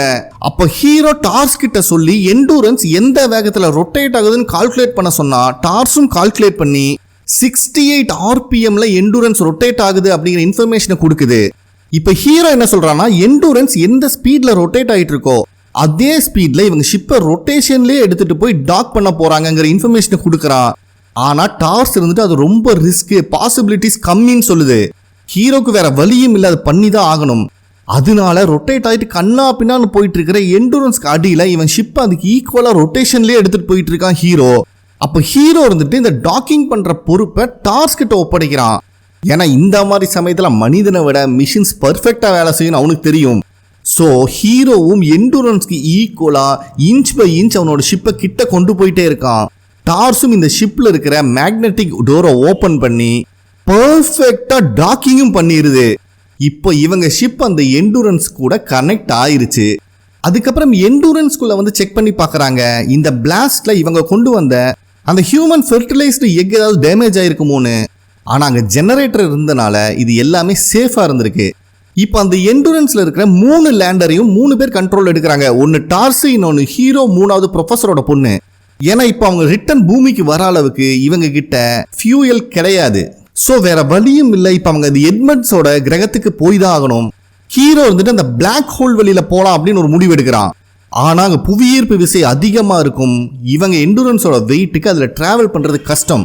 அப்போ ஹீரோ என்ன சொல்றான்னா புவியீர்ப்பு விசை அதிகமாக இருக்கிற சமயத்தில் வெயிட்டை குறைக்கிறதுக்காக டார்ஸ் அவனோட லேண்டரை இதுலேருந்து டிட்டாச் பண்ணிடும் அப்படின்னு ஆர்டர் கொடுக்குறான். இதை டார்ஸும் ஏற்றுக்கிறான். பட் ப்ரொஃபஸரோட பொண்ணுக்கு இதில் இஷ்டம் இல்லை. ஏன்டா அவன் ஒரு ரோபோட்டுங்கிற ஒரே காரணத்துக்காக இறக்கமே இல்லாமல் அவனை இங்கே கழட்டி விட்டுட்டு போக முடியாதுன்னு சொல்லும் போது டார்ஸ் இருந்துட்டு கவலைப்படாதீங்க, மனித இனத்தை காப்பாத்துறதுக்காக தான் நான் உருவாக்கப்பட்டேன், இது நியூட்டனின் 3rd law அப்படின்னு சொல்றான். அதாவது ஒன்றை பெறணும்னா இன்னொன்று இழந்துதானே ஆகணும் அப்படின்னு அசால்ட்டா அடிச்சு விடுறான் டார்ஸ். அதுக்கப்புறம் இவங்க அந்த பிளாக் ஹோல்குள்ள டிராவல் பண்ண ஆரம்பிக்கிறாங்க. கிராவிட்டி ரொம்பவே அதிகமா இருக்கு. டார்ஸ் மொத்த எண்டூரன்ஸையும் கண்ட்ரோல்ல எடுத்துட்டு 3, 2, 1 சொல்லி மெயின் இன்ஜின் ஆன் பண்ணுது. கண்ணா பின்னாடி எண்டூரன்ஸ் ஃபுல் ஸ்பீட்ல டிராவல் பண்ணிட்டு இருக்கு. அதுக்கப்புறம் டார்ஸ் மறுபடியும் கரெக்டான இன்டர்வல் கேப்ல லேண்டர் 1ஓட இன்ஜினை ஸ்டார்ட் பண்ணுது. அதோட உதவியினால இந்த எண்டூரன்ஸ் இன்னும் கொஞ்சம் தூரத்துக்கு டிராவல் பண்ணுது. அதுக்கப்புறம் 3, 2, 1 சொல்லி மறுபடியும் லேண்டர் 2 ஸ்டார்ட் பண்ணுது. அதோட உதவியினால கிட்டத்தட்ட அந்த பிளாக் ஹோலை கிராஸ் பண்ற அளவுக்கு வந்துடுறாங்க. ஒரு கட்டத்துக்கு மேல ஹீரோ சொன்ன மாதிரியே வெயிட்டை குறைக்கிறதுக்காக டார்ஸ் அவனோட லேண்டரை டிட்டாச் பண்ண ரெடி ஆயிட்டான். ப்ரொஃபசர் பொண்ணுக்கெல்லாம் மனசே இல்லை. ஆனா அது ஒரு ரோபோட்டுங்கிறனால 3, 2, 1 சொல்லி அசால்ட்டா டிட்டாச் பண்ணிட்டு கிளம்பிடுறான். அங்கிருந்து கிளம்பும் போதும் கூட நான் உங்களை அந்த பக்கம் மீட் பண்றேன் அப்படின்னு சொல்லிட்டு தான் போறான். அப்புறம் கொஞ்சம் தூரம் டிராவல் ஆயிட்டு இருக்கும் போது லேண்டர் 2 டிட்டாச் ஆகுதுன்னு ஒரு வாய்ஸ் கேட்ட உடனேயே ப்ரொஃபஸரோட பொண்ணு ஷாக் ஆயிடுறா. ஆக்சுவலா உண்மையை சொல்லணும்னா இவங்க அங்க போற அளவுக்கு இவங்க கிட்ட ஃபியூயல் கிடையாது. அதனாலதான் ஹீரோ அவனோட லேண்டரை டிட்டாச் பண்ண சொல்லி டார்ஸ் கிட்ட முதல்ல இன்ஃபார்ம் பண்ணிருப்பானாட்டு இருக்கு. அதுதான் இப்ப டிட்டாச் ஆக போகுது. டே நான் சொல்றத கேளு, அப்படி பண்ணாத அப்படின்னு ப்ரொஃபஸரோட பொண்ணு கத்துறான். அதுக்குள்ளேயும் ஹீரோவோட லேண்டர் அதுல இருந்து டிட்டாச் ஆயிருது. ஆல்ரெடி இதுல இருக்கிற ஃபியூயல்லாம் யூஸ் பண்ணி தான் எண்டூரன்ஸ் அவ்வளவு தூரம் கொண்டு போய் விட்டுருப்பாங்க. அதனால இவன் லேண்டர் கண்ட்ரோலே இல்லாம விழுந்துட்டு இருக்கு. அட்லீஸ்ட் ப்ரொஃபஸரோட பொண்ணாவது அந்த கிரகத்துக்கு போய் உயிரோட வாழட்டுங்கிற ஒரே நல்ல எண்ணத்துல தான் ஹீரோ அவனை சாக்ரிஃபைஸ் பண்ணி இந்த டிசிஷன் எடுத்திருக்கான். கொஞ்சம் கொஞ்சமா கீழே விழுந்துட்டு இருக்கு. அவனை சுத்தி கருகும்னு இருட்டு மட்டும்தான் அவன் கண்ணு முன்னாடி இருக்கு. இதை ரெக்கார்ட் பண்ணிட்டே போயிட்டு இருக்கான். கொஞ்ச நேரத்தையும் அவன் லேண்டர்லயும் எது கண்ட்ரோல் இல்ல, பவர் சுத்தமா பிளாக் அவுட் ஆயிருது. அங்க நிறைய மண்ணு மாதிரி தூள் தூளா அவன் லேண்டர்ல படுறனால அவன் ஷிப்பு மொத்தமா பிளாஸ்ட் ஆக ரெடி ஆயிட்டு இருக்கு. அந்த நேரத்துல தான் மர்ஃப் அவளோட திங்ஸை எடுத்துட்டு இருக்கும்போது அவன் கையில ஏதோ ஒன்று கிடைக்குது. இதை பார்க்கும்போது ஷாக் ஆகி நின்றுட்டு இருக்கா. இப்பதான் ஹீரோவை காட்டுறாங்க. கிட்டத்தட்ட அவன் அன்கான்சியஸ்ல இருக்கான். அப்போ அவன் ஷிப்ல எஜெக்ட் பண்ண சொல்லி வாய்ஸ் ரிப்பீட் ஆகிட்டே இருக்கு. ஏன்னா அவன் ஷிப்பை பிளாஸ்ட் ஆகிறதுக்கு ரெடி ஆகுது. அதனால பயப்புள்ள அந்த லேண்டர்ல இருந்து அவன் எஜெக்ட் ஆயிடுறான்.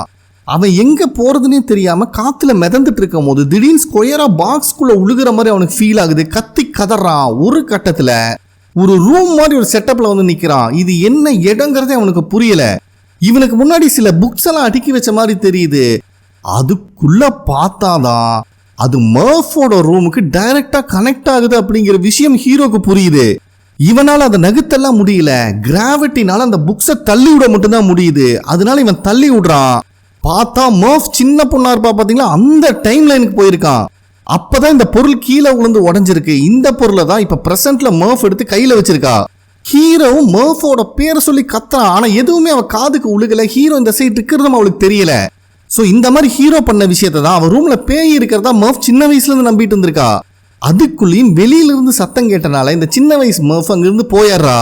இப்பதான் ஹீரோ இருக்கிற இடத்தையே நம்மளுக்கு காட்டுறாங்க. ஆக்சுவலா இதுக்கு முன்னாடி ஹீரோ அந்த லாட்டிடியூட் ஆட்டிடியூட கண்டுபிடிச்சுதான் அந்த லேப் இருக்கிற இடத்துக்கும் போயிருப்பான். அவங்களும் சொல்லியிருப்பாங்க, இதை உனக்கு இன்ஃபார்ம் பண்ணது எங்களுக்கு இந்த பிளாக் ஹோல் இருக்கிற தெரியப்படுத்தினதெல்லாம் தே அப்படின்னு சொல்லக்கூடிய ஒருத்தங்க, அவங்க 5 டைமென்ஷன் வேர்ல்ட்ல இருக்காங்க அப்படின்னு. இப்ப சொல்ல போனா ஹீரோ கிட்டத்தட்ட அந்த மாதிரி ஒரு 3 டைமென்ஷன் வேர்ல்டு தான் மாட்டிட்டு இருக்கான். நம்ம நினைக்கலாம் இங்கிருந்து ஹீரோனால எப்படி மர்ஃபோட ரூமை மட்டும் பார்க்க முடியுது அப்படின்னு. ஆக்சுவலா ஹீரோவோட வீடு இருக்கிற லொகேஷன்ல புவியீர்ப்பு விசை ரொம்ப அதிகமா இருக்கும். அதனாலதான் டிராக்டர்ஸ் எல்லாம் தன்னால அங்க வந்து நின்றுருக்கும். அது மட்டும் இல்லாம அந்த புழுதி புயல் வரும்போது அங்க இருக்கிற மண்ணெல்லாம் ஒரு பார்கோடு மாதிரி ஃபார்ம் ஆயிருக்கும். ஸோ இதெல்லாம் வச்சு பார்க்கும்போது இங்கிருந்து கிராவிட்டி மூலியமா தான் ஹீரோ அவன் வீடை பார்க்க முடியுது அப்படின்னு காட்டுறாங்க. இப்போ மர்ஃபுக்கு சின்ன வயசுல நடந்த விஷயம் தான் ஞாபகத்துக்கு வருது. ஆக்சுவலா ஹீரோ கிளம்புற அன்னைக்கு அவன் உள்ள வரக்கூடாதுங்கிறதுக்காக ஒரு சேரை எடுத்து அண்டை கொடுத்து டோர் கிட்ட வச்சிருப்பா. அந்த சமயத்துல இதே மாதிரி பெட்ல உட்காந்துட்டு இருக்கும் போது தான் ஹீரோ டோரை ஓபன் பண்ண ட்ரை பண்ணுவான். இந்த விஷுவலை இப்ப ஹீரோ பிரசன்ட்ல பார்த்துட்டு இருக்கான். மர்ஃபும் நினைச்சு பார்த்துட்டு இருக்கா. அந்த பொண்ணு இருந்துட்டு நீங்க தான் போகணும்னு முடிவு எடுத்துட்டீங்களே, என்கிட்ட சொல்ல தேவையில்லை, கிளம்புங்க அப்படின்னு கோவமா பேசுறா. இதை பிரசன்ட்ல பார்த்துட்டு இருக்கிற ஹீரோ அவனை போக விடாத, நான் சொல்றதை கேளு, அவன் போனா திரும்பி வர மாட்டான் அப்படின்னு அங்கிருந்து கத்துறான். ஆனா அது எதுவுமே அவங்க காதுல உழுகல. மர்ஃப் தான் அந்த மர்ஸ் கோட பிராக்டிஸ் பண்ணிட்டு இருந்தாலே, அதனால அந்த ஒன்னையும் டாட்டையும் கால்குலேட் பண்ணி அதுக்கு ஏற்ற மாதிரி புக்ஸை தள்ளி விட்டுட்டு இருக்கான் ஹீரோ.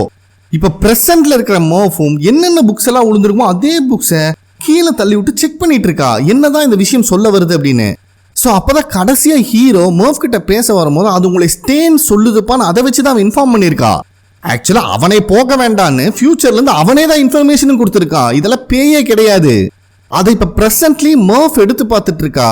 பாஸ்ட்ல இதை எவ்வளவு சொல்லி கேட்காம ஹீரோ கிளம்பும் போது இதை பார்த்துட்டு இருக்கிற பிரசன்ட்ல இருக்கிற ஹீரோ, டே லூசு பயலே, நான் சொல்றத கேளு, போனா திரும்பி வரமாட்டேனான்னு ஒரு தட்டு தட்டும் போது ஒரு புக்கு மட்டும் உழுகுது. ஆனா அதை பெருசா கன்சிடர் பண்ணாம ஹீரோ அங்கிருந்து கிளம்பிடுறான்.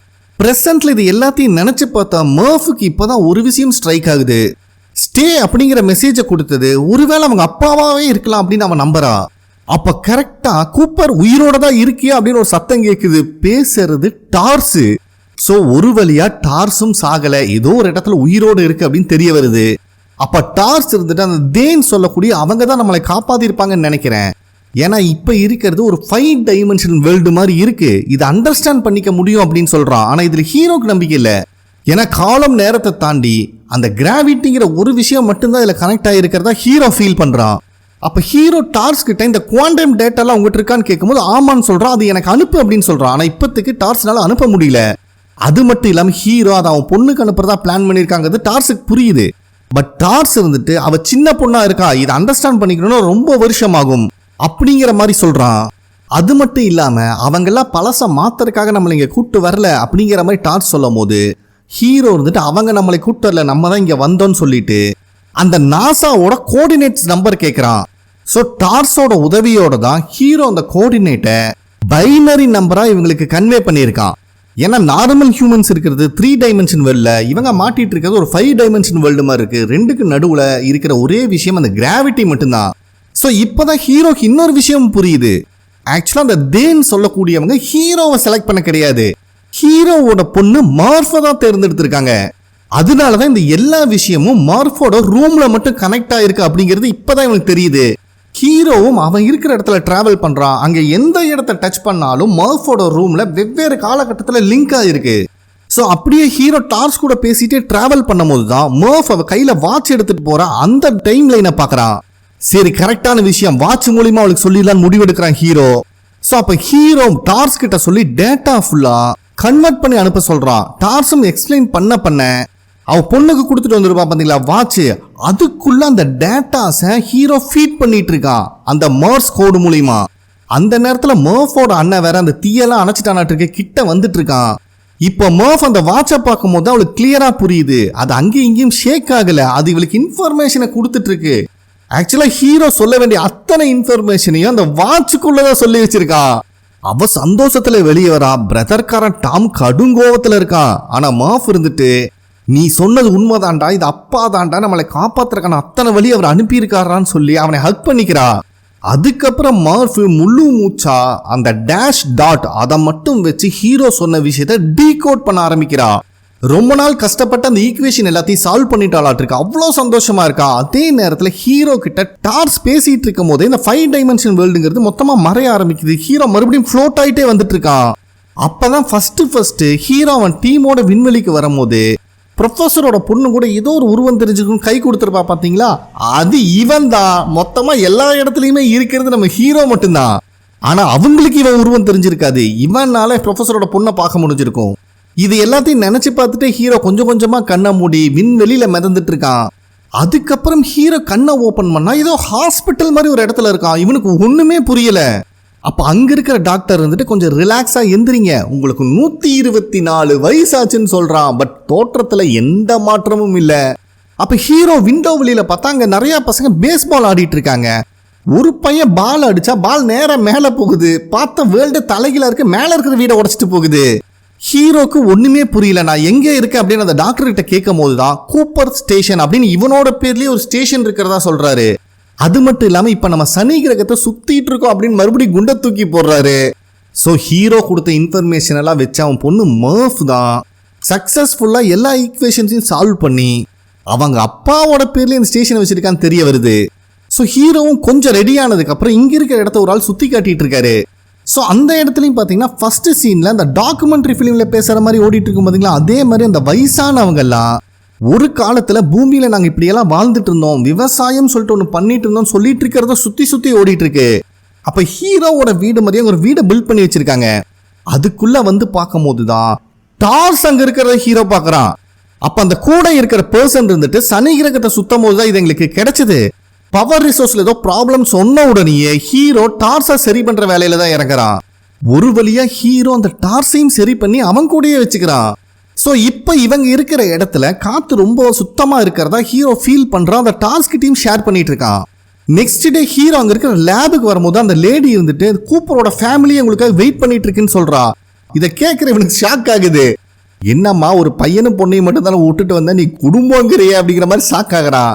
அப்போ அந்த லேடி வந்துட்டு குடும்பத்தை சேர்ந்தவங்க எல்லாம் 2 வருஷமா ஆழ்ந்த தூக்கத்தில் இருந்தாங்க, இப்போதான் உங்களை பார்க்கறதுக்காக வந்திருக்காங்கன்னு சொல்றாங்க. ஹீரோவும் அந்த டோரை ஓபன் பண்ணா குடும்பம் இல்லைங்க, ஒரு மினி காலனியே இருக்கு. ஏன்னா ஹீரோட வயசு தான் 124 ஆச்சே. அப்ப அங்க ஒரு வயசான பாட்டிமா கொஞ்சம் சீரியஸ் கண்டிஷன்ல படுத்துட்டு இருக்காங்க பாத்தீங்களா. இவங்க தான் ஹீரோவோட பொண்ணு மர்ஃப். பார்த்தா அப்பா பொண்ணு மாதிரி இல்ல, பாட்டியும் பேரனும் மாதிரி இருக்காங்க 2 பேரும். ஒரு வழியா இத்தனை வருஷம் கழிச்சு அப்பாவை பார்த்ததுல மர்ஃபுக்கு ரொம்பவே சந்தோஷம். ஆனா மர்ஃபோட கண்டிஷன் ரொம்ப கிரிட்டிக்கலா இருக்கு. அப்ப மாஃப் இருந்துட்டு நீங்க இங்கிருந்து கிளம்பிருங்க, என்னை பாத்துக்கிறதுக்கு என்னோட பிள்ளைங்க இருக்காங்க. பெரியவங்க சாகிறதையும் கூட சின்னவங்கனால ஒரு விதத்துல ஏத்துக்க முடியும், ஆனா சின்னவங்க சாகிறத பெரியவங்கனால பார்க்க முடியாதுன்னு சொன்ன உடனேயே ஹீரோ ரொம்பவே ஃபீல் பண்ணி அங்கிருந்து வெளியே வரான். ஆனா ஒரு வழியா மாஃப் அவனோட பொண்ணு பேரம்பேத்தின்னு சந்தோஷமா இருக்கிறத பார்த்துட்டே தான் வரான். இப்ப நம்மளுக்கு ப்ரொஃபஸரோட பொண்ணை தான் காட்டுறாங்க. ஒரு வழியா அந்த எட்மண்ட்ஸ் கிரகத்துக்கு வந்துட்டா. பட் இப்ப வரைக்கும் அவளை காப்பாத்துறதுக்கும் யாரும் வரல, ரொம்ப தன்னந்தனிமையில நின்றுட்டு இருக்கா. ஸோ அதே டைம்ல இந்த கூப்பரோட லேப்ல யாருக்கும் தெரியாம டார்ஸ் அங்க இருக்கிற லிஃப்டை ஓபன் பண்ணுது. பார்த்தா ஹீரோ ஷூட் எல்லாம் போட்டு ரெடியா வந்திருக்கான். ஆக்சுவலா ப்ரொஃபஸரோட பொண்ணை காப்பாத்துறதுக்கு ரெடி ஆயிட்டான் ஹீரோ. அங்க இருக்கிற ஒரு ஷிப்பையும் ஆட்டையை போட்டு ஹீரோவும் டார்ஸும் அங்கிருந்து கிளம்பிடுறாங்க. ஆக்சுவலா ப்ரொஃபஸரோட பொண்ணை காப்பாத்துறதுக்காக எட்மண்ட் கிரகத்துக்கு தான் கிளம்பியிருக்காங்க. இப்ப நம்மளுக்கு ப்ரொஃபஸர் பொண்ணை தான் காட்டுறாங்க. ஹெல்மெட்லாம் கழட்டிட்டு ரொம்ப ஃப்ரீயா தான் நின்றுட்டு இருக்கா. கிட்டத்தட்ட மனிதர்கள் வாழக்கூடிய சூழ்நிலை இங்க இருக்காட்டு இருக்கு. பார்த்தா தன்னந்தனிமையில வீடு லைட்டுன்னு எல்லாத்தையும் செட் பண்ணி வச்சிருக்கா. ஸோ நீ தனியா இல்லாமா, உன்னை காப்பாத்துறதுக்கு நான் வந்துட்டு இருக்காமா அப்படிங்கிற மாதிரி ஹீரோ வந்துட்டு இருக்கா. இந்த இடத்துல இந்த படத்தை மரண மாசா கம்ப்ளீட் பண்றாங்க. ஓகே ஃப்ரெண்ட்ஸ், கண்டிப்பா உங்களுக்கு பிடிச்சிருக்கும் நம்புறேன். ப்ளீஸ் லைக் பண்ணுங்க, சப்ஸ்கிரைப் பண்ணுங்க, கமெண்ட் பண்ணுங்க. நெக்ஸ்ட் ஒரு அருமையான டிராமால மீட் பண்ணலாம். நன்றி.